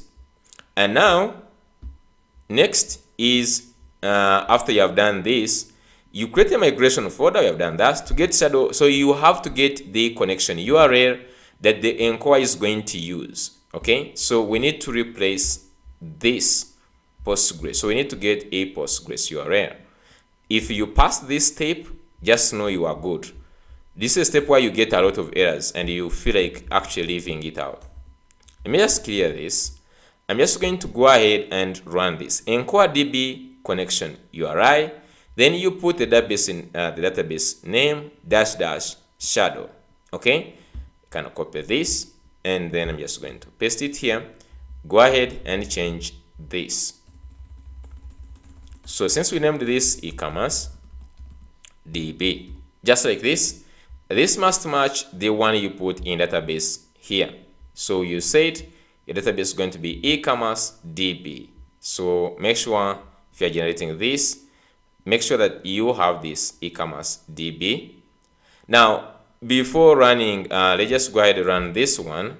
If we get errors, then we'll just see what to run next. But if we go successful, you'll be so lucky. If you everything is set accordingly, it is going to run successful.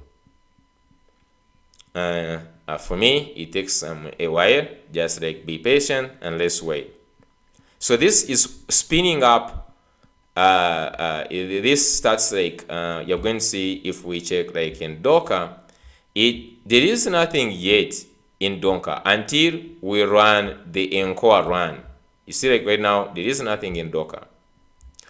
Okay, so Docker is not yet doing the work until we are going to run the Encore run. This is taking more time than expected, but they just like be patient and wait for this.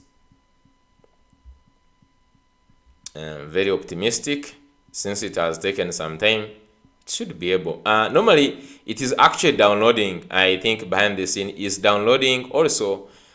Since I don't have the image, I deleted the Docker image for Postgres because it's supposed to go to Docker Hub. So what it will do in behind the scenes, it will go to Docker Hub and it will get the Postgres. It will get the Postgres container, or the Postgres image. So if you just go here in the Docker Hub, we can search for Postgres, I guess. So it will just go ahead and download the official Docker image for PostgreSQL. So it will just go ahead and get this behind the scene for us, download and run it and everything. So I think that's why it takes some time, and this time it is taking is actually downloading. I wish I didn't delete my image, but this is downloading behind the scene the Docker image. Okay.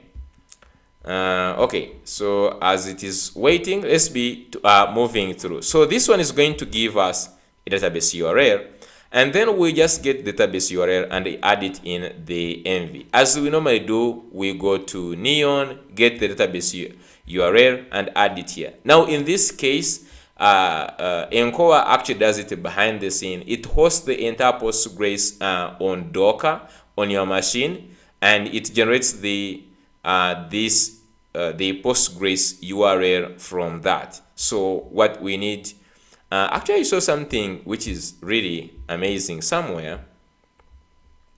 There is somewhere they talked about Postgres, sorry, Neon somewhere. Okay, there is what they talk about, I saw somewhere Neon posting something, about that. So we could search maybe Neon, I don't know, but I saw somewhere use Neon Postgres. So there is somewhere you can see under the infrastructure there is Neon Postgres. So Neon is a service database provided by this. Connect your Neon account. So there is a process of connecting and using Neon here. Instead of using other databases, you can see that using Neon. I want to try this. Like, I don't know how this works behind the scene, but I must try out to see how you connect like the Neon and it works, and you can just like even take this to production. Okay, finally this actually gave us an Encore DB connection. It gave us a connection string. So just copy this. Okay, and by the way, if you have reached here successfully, this is a very big plus. So copy this, go ahead, replace this one, paste this one. So we have now updated that. Going back here, now we can run npx migrate dev in it. So we have to, of course, we have already created our Prisma schema, but this hasn't migrated anything. So if you see here in migrations, we don't have anything. So we need to run the migrations at this point. So run this npx Prisma migrate dev dash name in it. You don't even need to put name in it. You can just even say npx Prisma migrate dev. So this is going to go ahead and do the migrations. Okay, so if you look inside the migrations, you will see that we actually have the migrations. If you check inside, you have the SQL. See, create table, category, and all these table and blah blah that this creates for us behind the scene. So Prisma is behind the scene actually running SQL. So the migrations has been run. You can see now they have been populated. Now we are good. At this point, we can run actually Encore run. So we can do this Encore run. Okay, now actually at this point, before I run Encore run, let's check our desktop, and you can see what I was telling you is true. So it went ahead and downloaded the image of Postgres. So this is a Postgres image, and before it generated the database URL, it's getting it from our own Encore. So you can see this is why they need to desktop Docker desktop to download the Encore, the Postgres image, and then they can run the containers out of this. So now let me just go ahead and run the Encore run. Okay, so you can see right now building Encore, analyzing the service topology, and creating the Postgres URL. So you can see now we still get now the e-commerce thing here. I can just go to here. Let me go back here. Since we already ran this, I can just go back here, and we still have these endpoints, all our services the way we did them. Now let's get into creating an API for our services here, the category and the product. Now the way we build this is that they have some way they encourage people to name some naming convention, and I saw all these ones when I was just looking into their examples. By the way, if you go here, they have like really a lot of examples. If you go back to this, you see they have examples, GitHub. So they have a lot of examples. You can check here. Clark, Firebase, Hello World, Meeting Notes, Next.js, All Starter, Next.js Starter.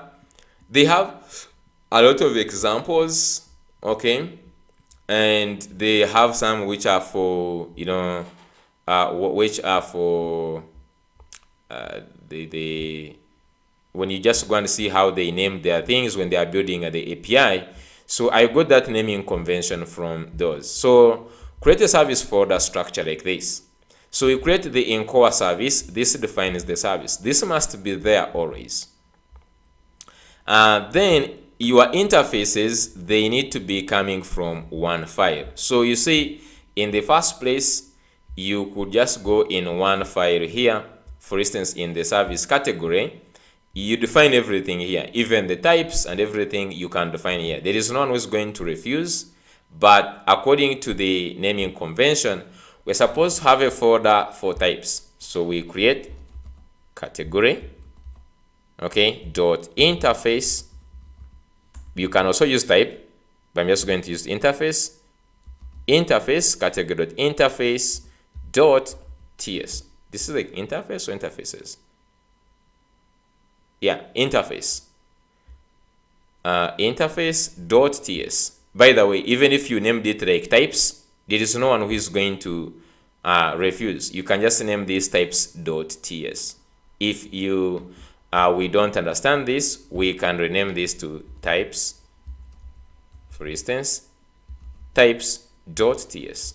Like if you're just like familiar with this, to hold our types. But according to them, they were naming it contact.interface.this to hold the types. The second one is to hold the models. Okay, the models for Prisma. If we want, we can leave this one. And then we have contact.service to hold the object of functions. Okay, so we could run all the functions within this.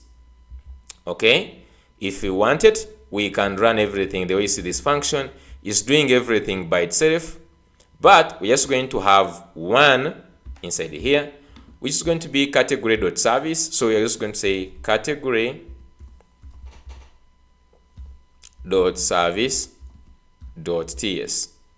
Now this one is going to hold the functions, okay, or they just call them the helper functions, that we will use to create the API. Okay, these are just going to be helper functions. Next, we have the controller. So for instance, we can name this as controller. That's how for them the naming is controller. Okay, let's say the naming here is controller. Now we can just leave it as api.ts. There is no one who is going to come and tell us like this. So you can just like create your own naming convention that you understand. Okay, so we have actually this one is going to hold, this is going to hold the Prisma. Let's say this one is going to hold for us the Prisma functions, I guess. Prisma functions, yeah. So this is one, I just put like the Prisma functions, but you can also have another one inside here, for instance, utils. Okay, .ts to hold any other helper functions. Okay, helper functions. Here I'm just going to be defining the ones that are service-based. They're just going to be using Prisma. Okay, let's look at examples. So for interfaces, we can just copy these ones and we define them here. So go types, we named ours as types, paste everything here. Let's go and see the types we need. First of all, we need a category DTO. So this is, since this is for category, so DTO in full is data transfer object. If you don't know, it's not a must you name it like that. DTO is data transfer object. So this is like a good naming. Why I adopted this is that really you understand that this is an object, like it's a category object, as simple as that. So from the Prisma here, we know that the category object is going to have, we can just go here in the scheme and this, and we know it is going to have the products, yes, the ID and the name only. Products is not a must, but it's just going to be having those two. So let me just go to types. I'm just going to have the ID, which is going to be a string. It's not going to be a number. And then the name, only these two things, like this. Then the create, we only supply the name, like this.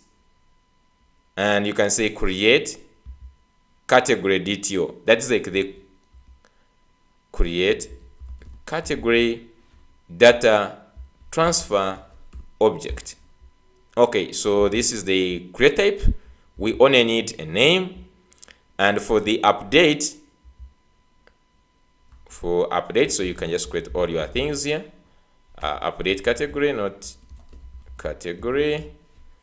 So you only need the name, as simple as this. For the responses, now here for the response, this is opinionated, not opinionated, but this is if you want to use the way like this, I normally just leave it the way it is here. Like success, to tell someone if the operation was successful, or, and this is required for every response that we get back, we need to tell if it is true or false, like did it succeed or it failed. Then the message, if it is successful or it is failed, you can pass in any message. And then the result can be a string or a number. Now for this case of the response, we are going to use this one when we just, like for instance, some methods we need the response, but then we can also create a category response types. This indicates if the request was successful. So this success, we understand this. Now this message, the error message, if the request was not successful. So we know this. Now this is the data type that is going to come from. So this is the category data. The result, it can be the product, the category DTO or category DTO array. Why we have these two is this is going to be used in when you are fetching, for instance, a single category. You use this, the result will be this, if you are fetching all categories, you use the array. So this is a very logical way of defining it. I find it really nice. So we are done with our types. That was the first thing. And now from that, we can just go ahead and define the services or the functions that we need. So if you remember here in this, don't confuse it with encore.service, which exports the service, but the category service.ts, it will hold the Prisma helper functions for helping us in creating the API. It is not a must, but it is something I found in all the in the applications as I was just like going through. Okay, that those naming conventions, like this one for these users. If you look at the files they have here in this is users, and this user, this example for Prisma, this is a Prisma users service, and they have database.ts, they have Encore. You can see they have user.controller, and this is which is holding the functions. The API, this controller here, holds the actual API. Interface, user.interface, hold the types. The model exports the types for the Prisma, and then you have this user.service, which is having the actual API. So if you just go inside the user, this is the one which is having the actual API. Wait, no, not that one. The one that is having the actual API is the controller, I guess.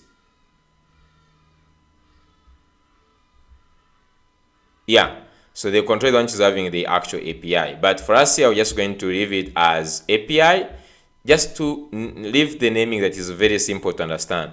In the category.service, on the other hand, we're just going to put all the functions that we need for this to happen. So just going to copy here, change, and then let's paste them here. So one, if you notice that this whole thing, before I import, let me just remove all these ones.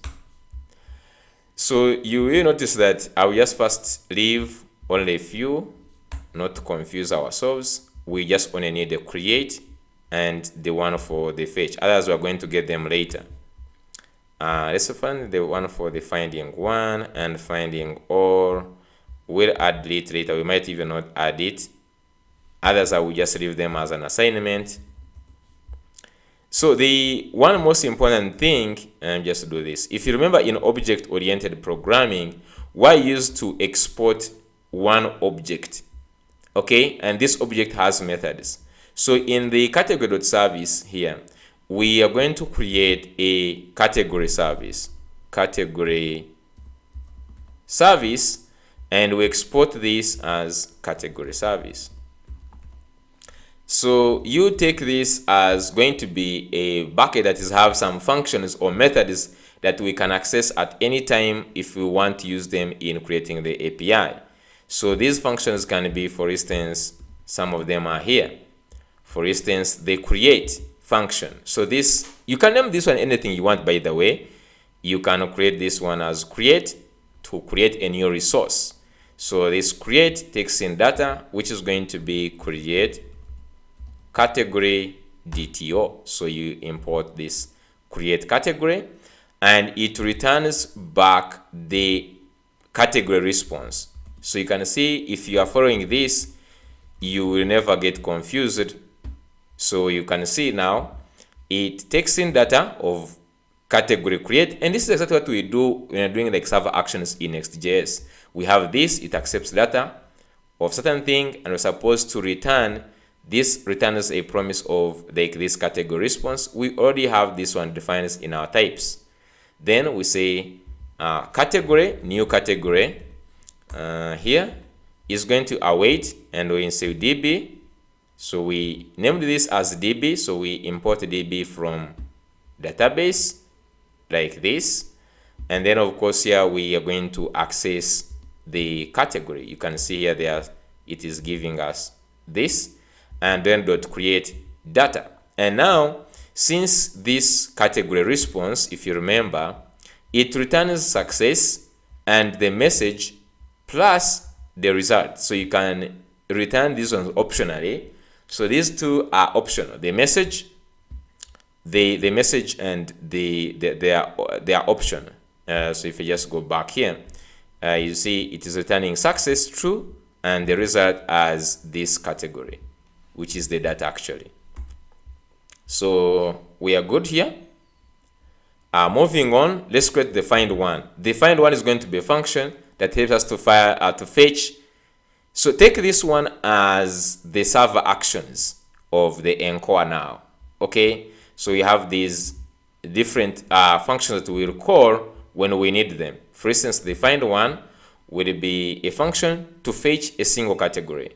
So this takes in an ID, which we said is a string, and returns a category response like this. And then we say category here is going to equal to db dot category dot find first. Of course, you can say find unique. This still works. Like you see, you have find unique, it will still work where ID, and you can use find unique for find first, any, it doesn't matter. But I just like say find first. I think like a find unique, I think we have to go through all of them, but find first, I think it gets the first one with it. So if there is no category, we can return. Now you see we are returning success false, and then you see here that the category was not found. So we are now starting using now our return, and then if everything is okay, so you see here, if everything is okay, now we're using this category response. If everything is okay, success true, and we return back this the category. Now these are not APIs, these are functions that we will use in the API. Then lastly, let's get this find all. So this takes in nothing, it returns back the category response. Now in this case, you can see it will be returning categories. Now this one, this is where it works, because this category is just single category, right? And then here we have categories, which is going to be having db dot category dot find many, and it returns these categories. So we have our functions, we put them inside an object. If you see the keys, the functions are keys. Like this is a function, and then this is a function. I find this really nice. Okay, find this one really nice. So now we can use this in our API. Okay, for instance, we can now go inside the API to use this. Now this one was in a controller, but first we call it the API to know that this is actually the API endpoints.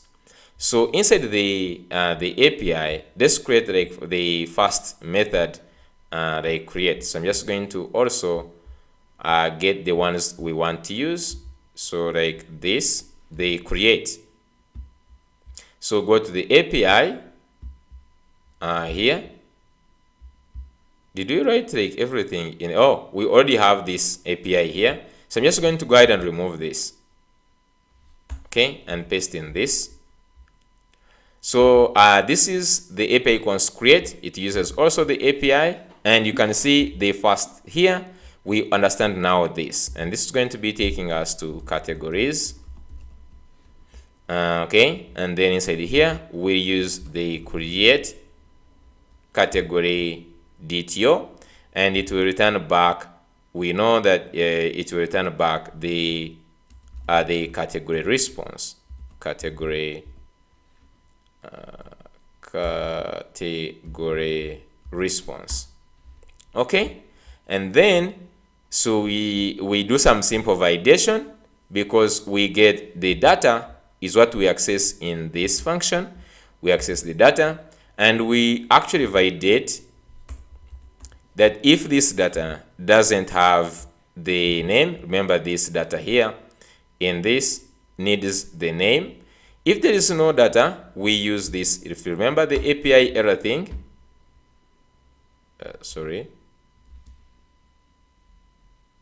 go here and import this from Encore. So you see this one must come from the API error.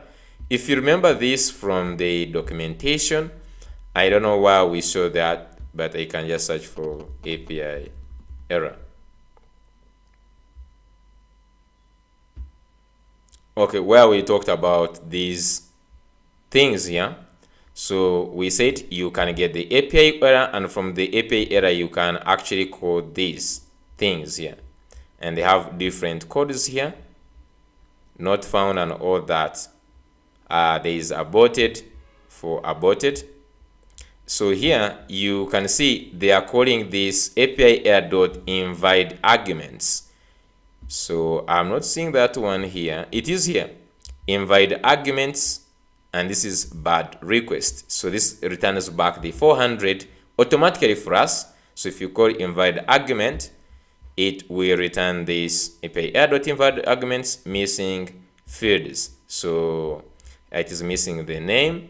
So here result is going to be await. Now we use the category service, this object which is having all the functions. So you see, instead of putting all the other logic here, so we could actually go to the create and get all these if you copied this and you bring it here, it would still work. It's not a must you do it. Actually, if you just go ahead and you do this, it will still work. But this is like putting separate of concerns, like where you have your all the functions, because you can reuse them in different places. That's why we want to separate them and put them outside. So you have here result is category service dot create, and it will have the result and to return the result, because we know very well that whatever we are getting from this function, you see the return. Okay, so this return will be actually of category response. So if you go here, we are saying we are returning category response. So whatever is coming in the result here is of type category response. That's why we are returning it here. Nice. If there is any errors, we do aborted, and you know aborted, you saw it here. It is 409. They're saying conflict, aborted, and then error creating category here. Okay, so nice. So now we have our first endpoint. Can we actually test this? I'm so much happy to see if we can test out this one. Just go back to the Encore here and let's do this. We have category create, and it is asking us for the name of the category. Let's say televisions. Televisions.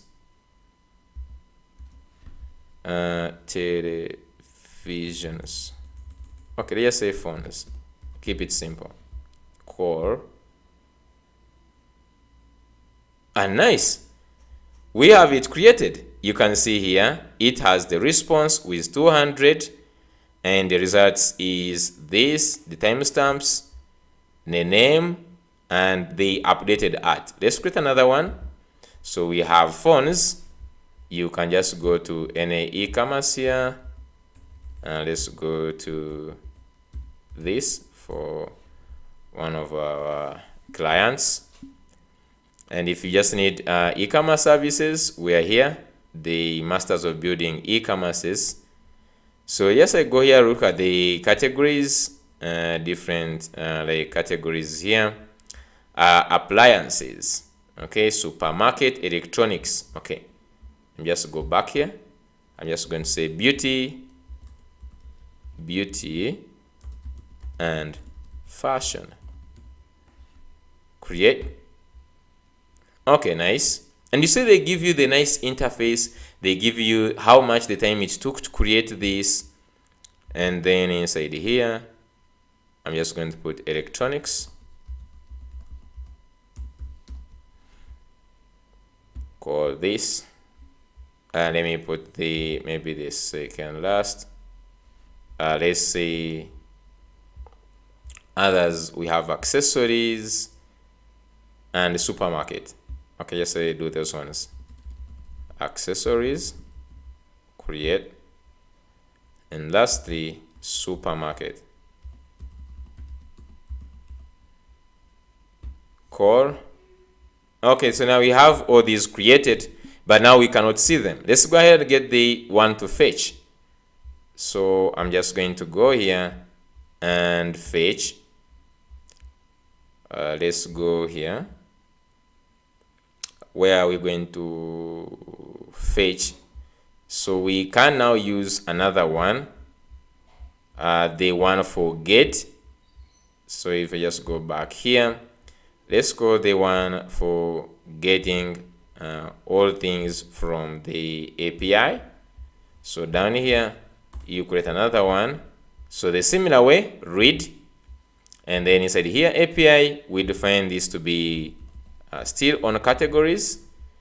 So this is getting all the categories. It should return back the category response. And you have const result is await. So we call the find all method. So here from the category service, we call the find all and to return. You look at this, how easy this is. So nice. Like, I feel like right now I'm a genius, guys. Like, you create an API, is so clean, so nice to understand. So here, just putting error, getting like categories. Okay, so now at this point, let's go ahead and test this endpoint here. Just go back to here.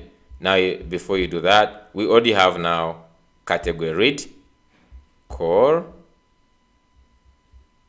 and you see we have actually the response. Okay, we have all the phones, we have the beauty, we have all these. Like, this is really, really nice. I love it. Okay, so since now we have these two, let's go and create like one more for finding a single category. Where is it? Here.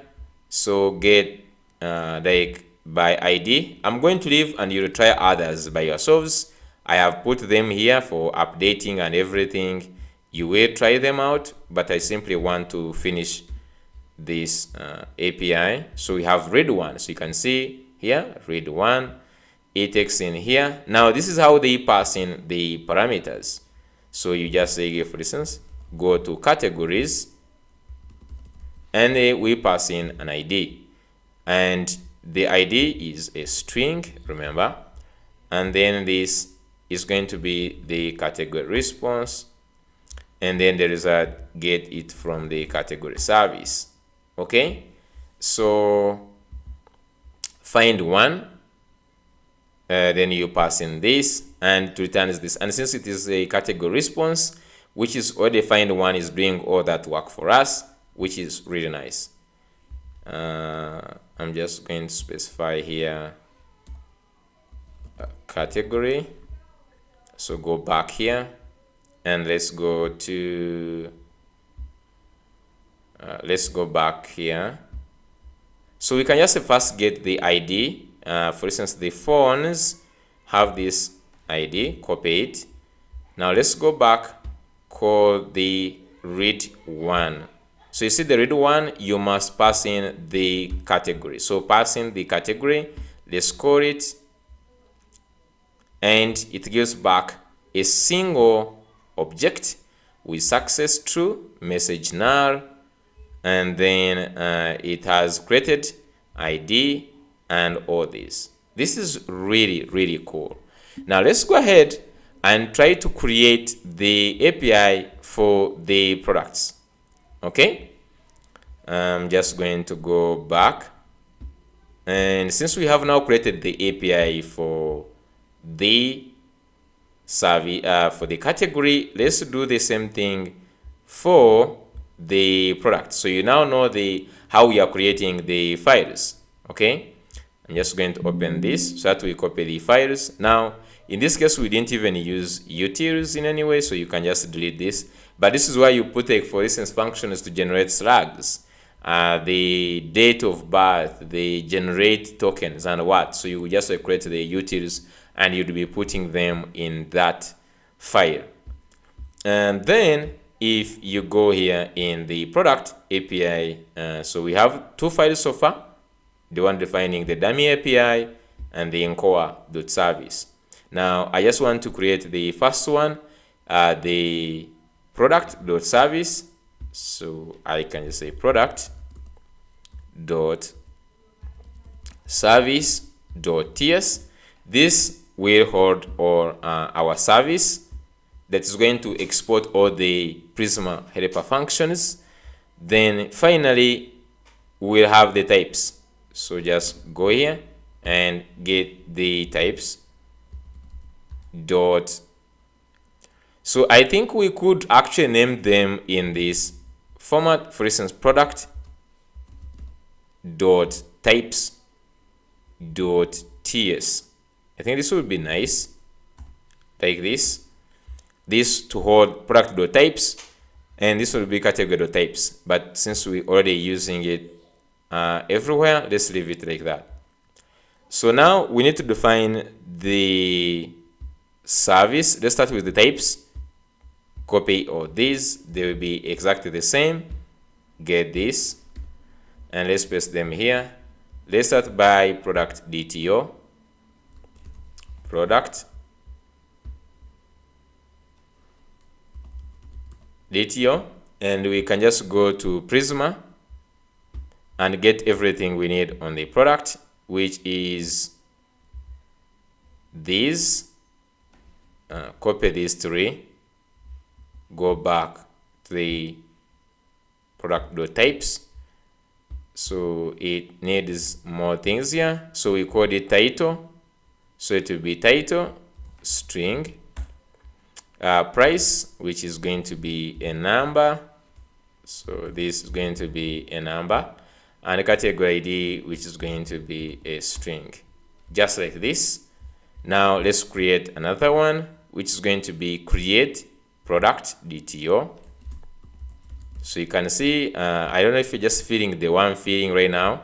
So here we pass in three things in the create, and they are all required. So then in the update, we simply need these three, but not required. So you can just like paste them here. And all these ones, they are not required, because when you're updating, you can actually pass in nothing and you don't update anything, you maintain. So that's why we put them as not required. So this is product. And then interface, the response, just leave it the way it is, like this. And then for the interface, we're just going to have the product response, product response, and the message, and the result is going to be product DTO or product DTO array. This is nice. Okay, we're just going to create more, I think some more interfaces, but let's first go with this. So we're just going to have products like this. I'm just going to have product.service. This is how I'm going to define the whole entire service. Let me just copy these, and then I'm just going to paste them here. Okay.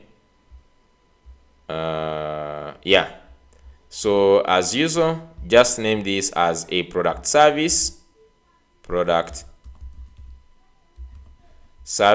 and let's export this product service. So down here, export this product service. Inside here, we start naming. Let's get the types. We'll be getting them. The first one is create. It takes in create product. So create product, and you're getting them from product types. And then here you have the response or product response. And then here we target the product. Then this must be I can just rename this to product. So this returns back the created product. Then the find one, it takes in ID string, and then you will have the product response, and you're finding this from the product, and this is going to be product, and then this is going to be product not found, and then this is going to be product, and then find all is that like the find all? So this is going to be product response, and this is going to be where we get the products, and then here products. Okay, so we need to get this from product. Okay, and those are the ones we have. So let's go ahead and use these functions. Okay, so in the API, I can copy the same we have here, and let's paste them here. So you can remove these, and let's get these. So create post, this is going to be on products, and then it's going to be create product DTO, and this is going to be product response, and here we just do dot title if there is no title, or there is no data dot category ID, or there is no data dot price. Then we just give this invite argument missing fields. Otherwise, we go ahead and use the product service, and we create, and this is going to be product. Next, read, we get this is going to be on products, and then this is going to be returning the product response, product response, and then here is going to be product service, and then return, then error getting products data. Okay, and then we have finally the read one, so which is get, and it's going to be passing the products ID, and then here you have the product response, and then the ID is a string, and this is from the product service, and this is getting the product data. Nice. So let's go ahead and test these endpoints, so you can see how fast you can finish these endpoints. Now we have the product create. Let's go here. So you can first get, because we need the category ID, I can first go ahead and get the category read, get the categories. Okay, so I will have these IDs. Let's create in phones. Okay, so I will just get the ID of this. Okay, like I will create only in phones for purposes of testing. Product create, I will first paste in this here. Now if we just went here, I don't know if these ones have even phones. I can just say, okay, we have some products in the phones. We have Samsung Galaxy. Let's just get these products here. I will create like 3 or 4 products. These ones are enough. So we have this Samsung Galaxy, something like this. I just will copy up to maybe, okay, let's just take all of it. And now I'm just going to go back to the API here and give the title.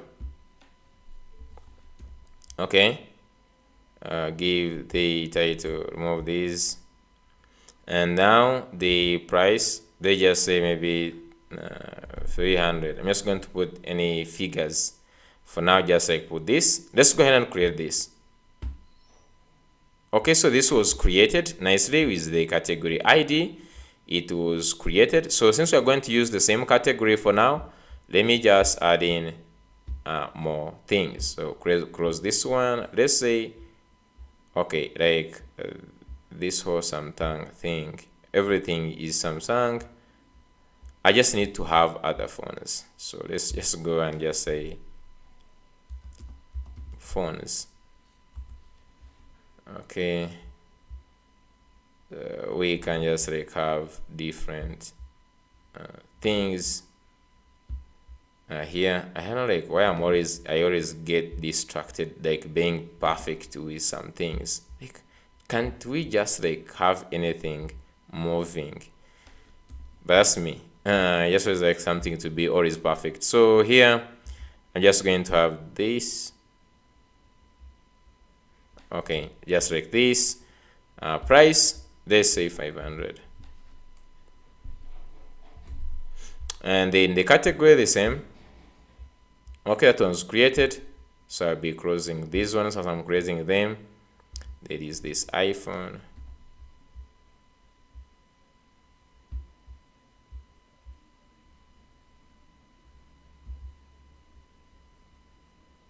Okay, just paste iPhone, maybe $1,000. Create. Okay, so we're creating all these in the same category. Nice. And then I'm just going to create this one as the last one.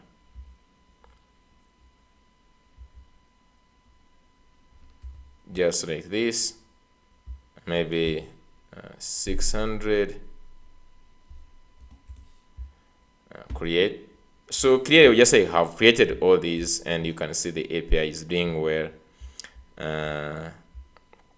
We have created a lot of products. Maybe we could just take maybe in one more category, electronics. Electronics. Okay, let's just like put the 2 items. For purposes of making this make sense, I'm just going to close this and just go to Encore, and I'm just going to first go back, get all the categories, and then down here I will get the one for electronics, which is this. So let's get the ID for electronics, go back to category create, product create.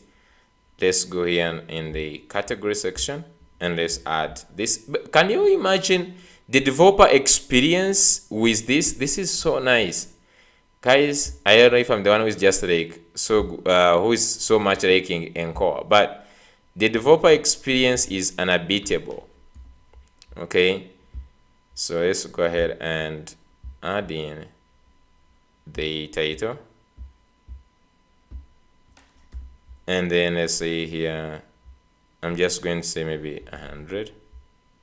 Like, it doesn't matter, guys, you can put more money. Okay, so that one has been created. Close this, and then we have this, and then let me change, and then let's say A900, the same category, and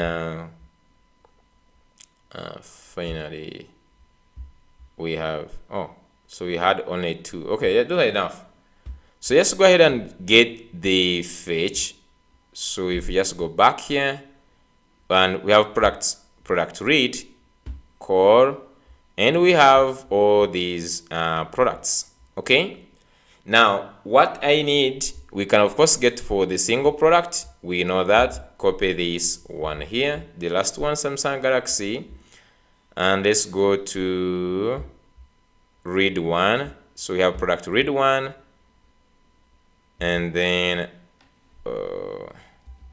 like this, you get back Samsung Galaxy and all these nice things. Now what they need is create another endpoint which gets us, for instance, get products by category ID, while we just have something like So we'll create it under category. So you just have, for instance, category here dot. So you're just going to have, for instance, category dot. So these are all the methods it is actually running. So we're just going to say category dot products, okay, to get all the products in that category. So let's just first of all just go and get this. Okay, so in the category endpoint, so you could just put this one under products or under category. Let's just go and put under category. So I would first go to under category service, and we go to where we have find all, for instance. Okay, so I would want, there are ways how you could find this. There are so many ways, but I think the best way is actually finding it in the products. Here we could have something like, okay, let me just say, let me just go to the products. Inside the product service, I will just go down here where we say here, I'm just going to call another one, and I will just say find by category ID. Find by category ID. Category ID. So here we are finding all by category ID. Finding all products by category ID. This is very understandable. So what do we get? We return back the product response, which is true. So you just come here and we pass in, the only thing is that we need to pass in ID, which is going to be a string. In fact, this is going to be the category ID. Category ID. And then you have just say find many, and then we pass in where, and then here we can do this category ID. Nice. So it returns back this. We can go and test this by creating inside the API. We can just go inside here where we have read. Okay, so you can just say we also say read by category.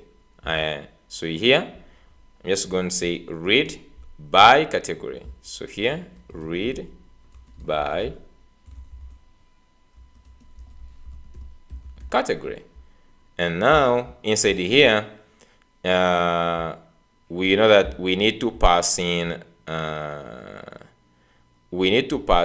just copy here. So we need to pass in an object of category ID. So category ID, of which this category ID is going to be, so you can say category ID is going to be a string. Okay, then we just go here, we call find or by category ID, and then I pass in the category ID. Nice. If you just look at this, it returns the result. You can see how nice to add in this. Let's go ahead and just try to get this read by category. So we know the phones. I can first go back to the category, get category read, execute, and get the one for the phones, get the ID.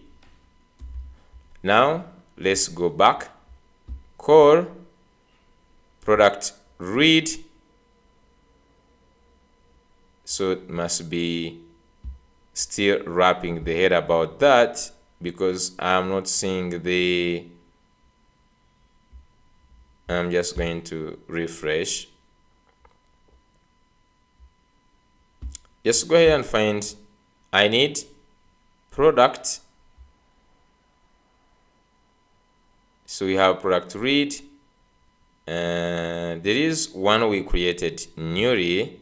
Maybe we actually need to run Encore. Let's just see. Do I need to run back? Let me just run this Encore run. Okay, so we have an error actually. So the path, actually we didn't resolve the path. that is really true. So this new API endpoint we created here, read by category, is supposed to be this. Is supposed to be this. So we have products, and then we have category, and then we pass in the category just like this. Category ID, just copying the one down here. You see it goes to products and then it passes in the ID, and this is the ID that you get here. So even here we go to products and then we go to category, or you could just say go to products, categories, products, but you can say products category, and then we pass in the category ID, and this is the category ID you pass in here. So idea that is really true. And now let's start again. Encore run. Nice, everything live and kicking. And now we have product.read by category. So click this one. They want us to pass in the category ID, core, and voila. So we have all the products by the phone. You can see Samsung, Pixel, iPhone, and this is really so nice. I'm feeling right now so nice, guys. Okay, so we have created this. You can also do it the other way around. You go and go to this is the best way of going to products, category, and you supply the category ID. Okay, so I think at this point I'm just going to see it is about to go to 3 hours. I don't want it to go so long for people to be able to watch this. So what I'm just going to do right now is look at things concerning the deployment. Okay, things concerning with the deployment, they are not really easy. So let me just go and go back to this. So when you reach on this development, there is CLI, front end, and there is a development here. There is hosting. So if you just want to the self-hosting migration, guys, blah blah. So if you search maybe deployment, okay, you can see the deployments here are really serious. Migrate away from Encore deployment. If you are self-hosting application, then you're already done. If you're using Encore Cloud to manage, so migrate, step 4, automate deployment process. So I can just click on this, and then they have the deployment migration. Migrate from Encore. If you love someone, set them free. We realize most people read this page before even trying Encore. So we start with a perspective on how my reason about adopting Encore. So read to ensure that, so picking technologies, blah blah. In practice, Encore is opinionated only in certain areas which are critical for enabling static analysis used in the Encore application model. So they say here, accommodating for your unique requirements. Many software projects which are highly to accommodate for this, Encore is then to let you go outside, and you can drop down abstraction level the API framework using the raw endpoint. You can use tools like Terraform provider to integrate infrastructure that is not managed by Encore. Mitigating risks on the open source and efficiency. There is no upfront investment needed to get the benefits. Encore apps, normal program less than 1% of the Encore code is specific. So what to expect if you are migrating away? So I don't want to migrate away. There is for self-hosting, but I would want to actually see how you can actually use the Encore Cloud. Maybe we could just say Encore Cloud. They have their own, cloud. So the Encore Cloud, they have it here. This is a Encore Cloud end-to-end platform for building. So there is a video here. So they give you Encore Run. They give you the local. This is the one we have been using. So you can connect now Encore platform, the cloud, and all other things. You can connect GitHub. Then you connect AWS and all these. So they give you the local development, the one we have been using. So they say here the local development tooling is free, open source when you're using this. It passes your code, blah, blah, and everything. Then testing. So this is why you have the DevOps if you want to go in the production, really. Okay. So say Encore Cloud removes the need to build your own developer platform, automating over 90% of this. There is zero config, deployment, automated infrastructure, where you connect GCP and all these cloud-related things. I'm even not used before. But if you just go down here where you choose Encore Cloud, so they give you the reasons. I want to see the common use cases. Getting started. Follow the quick start guide. So here they install Encore, create your app. We did all these things and like that. Start the app. Open in this. We have done all these things here together, and I know right now you must be seniors of this. Now deploying the app. Generating the Docker image. You can either deploy by generating a Docker image for your app using Encore build Docker, then my image tag. Okay, like you can just give like latest tag, of course, but you can just like put the name of the image and they will put latest tag. This will compile your application using the host machine and then produce a Docker image containing the compiled application. You can now deploy this anywhere, like learn more on the self. So you say deploy using Encore Cloud. This is what I want. Optionally, you can use Encore Cloud to automatically deploy your application. It comes with built-in free development hosting. Nice. For production, offers free automated deployment to your own cloud on AWS. So guys, the problem is we don't have AWS or GCP. So you can see here they say it is free development. For production, offers free automated development to your own cloud GCP. So you see, you do git add, git commit, initial commit, and then git push Encore. And they say Encore Cloud will now build and test your app. Provision the need infrastructure and deploy your application to the staging environment. After triggering the deployment, you will see a URL where you can view its progress. It will look something like this. Open the URL, access the cloud database, and like this, you can now use the cloud dashboard to view the traces and everything. So what I'm just going to do is there's something they said. I'm just going to leave this page open. Duplicate this page. I'm just going to go back to where we have Prisma, just here, and just go to Prisma. They said something here before you deploy, so you can just go down here.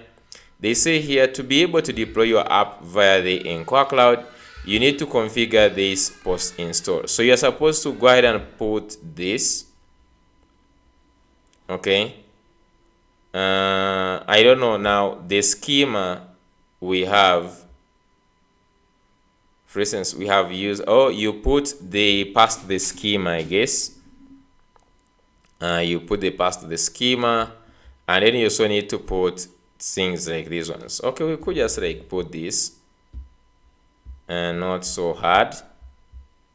And you just go to your package.json, and then where we have the scripts. What is the scripts?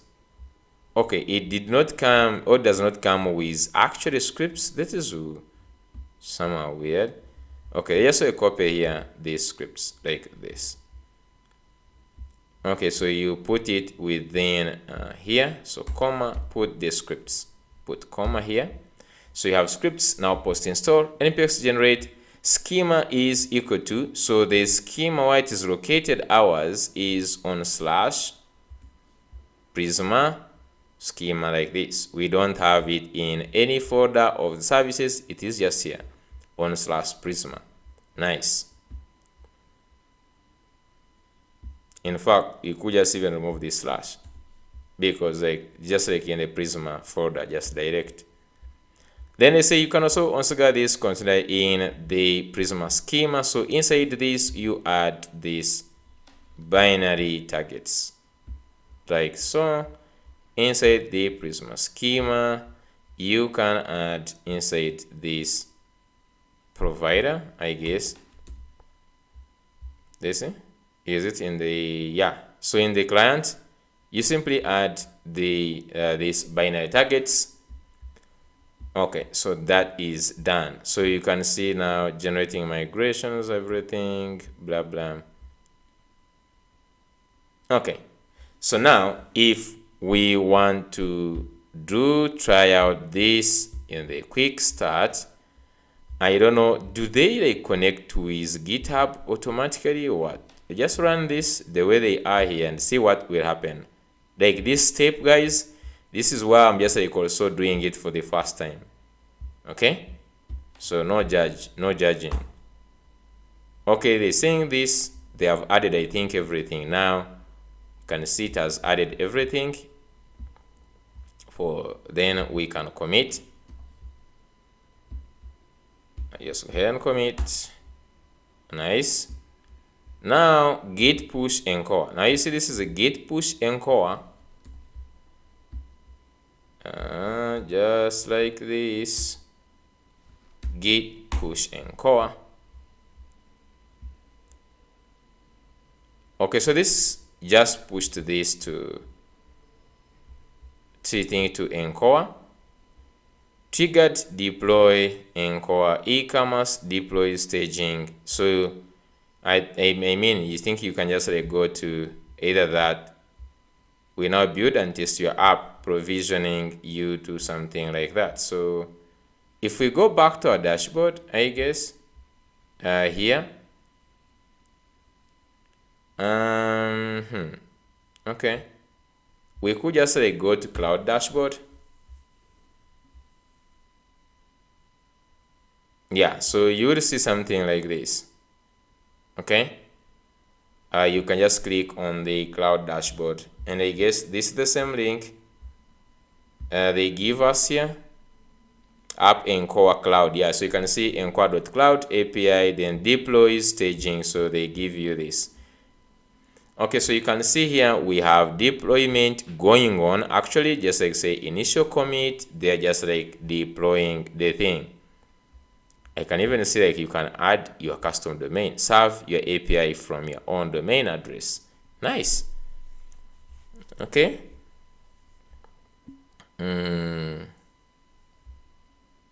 So it is building the API, I believe. Okay, because you can see deployment is done.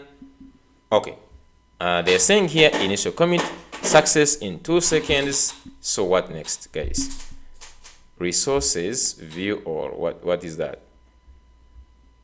Okay, so this is, oh, I think this is why you connect your neon endpoint. Okay. So I'm stuck. I don't know what to do next, because if I just click on this, we have the overview. Okay, there is this link here. Okay, so if I copy this link, should I say that this, just like read here the documentation in a second. They say that Encore will now build and test your app, provision the needed infrastructure, and deploy your application to staging environment. After triggering the deployment, you will see a UI where you can view the progress in the Encore Cloud. It will be something like this. Oh, okay. Open the URL. I think this is the one that it gave us. This one. The one they are talking about is this one, which actually opens the same page, I believe. Yeah, so it opens the same page here. Okay, this was the one that we went on the deploys here. Okay, nice. This was successful. So let's see. They are saying that okay, now you can now open this. So you can say you can now use the dashboard to view the progress and everything. So they show you view all, then they say here infrastructure deploys. Okay, monitoring, you can check the monitoring of everything, like you can call the endpoints. I would just want to say, like, can I give it someone to use it in an application? That's the only thing I just need to know. So what next? Check out the REST API. Okay, join the Discord. I definitely going to have to join this Discord, but we have, oh, did I just like, Jesus, like I closed things. So we have this endpoint. I don't know what this endpoint really mean. Okay, so if I went to Postman, this is now saying if I took this link to Next.js and I go to /categories, what would this do? That's the only thing I just want to do. I just go here testing, just going to get this, just put something like this. Like I would want to know, does this give you the API?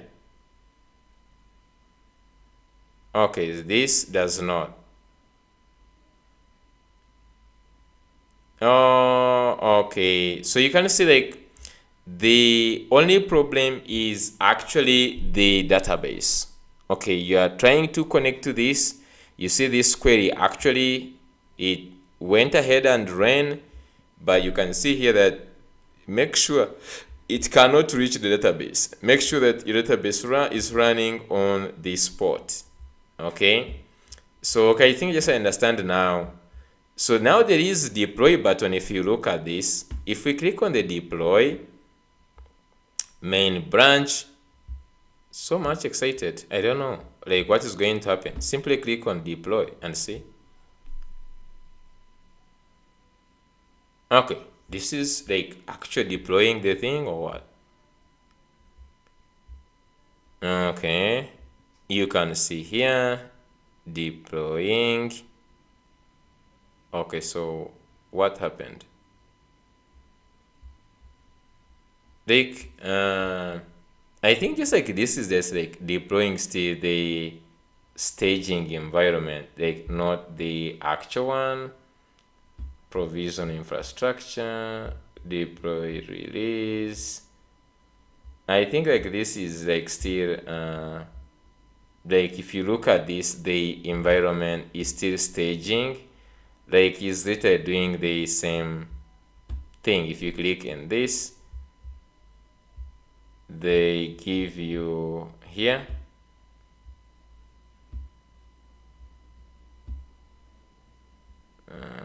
yeah, they we just like doing the literally the same thing.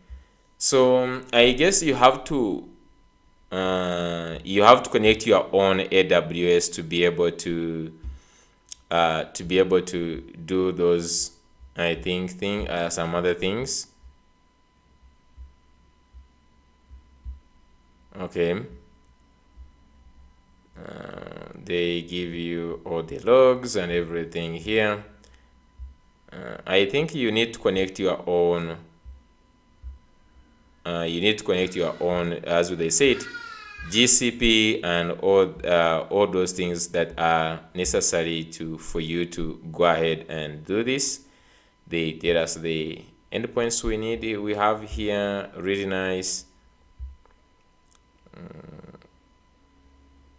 Encore TS template. Deployment is what we used. Encore test if you want to do the tests.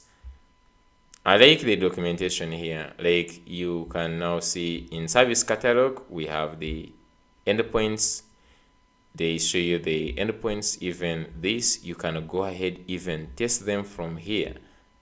Okay. For instance, you can now still go ahead and test this. I think you can share with someone with this, but yeah, not yet to deploy. We are not yet ready to deploy.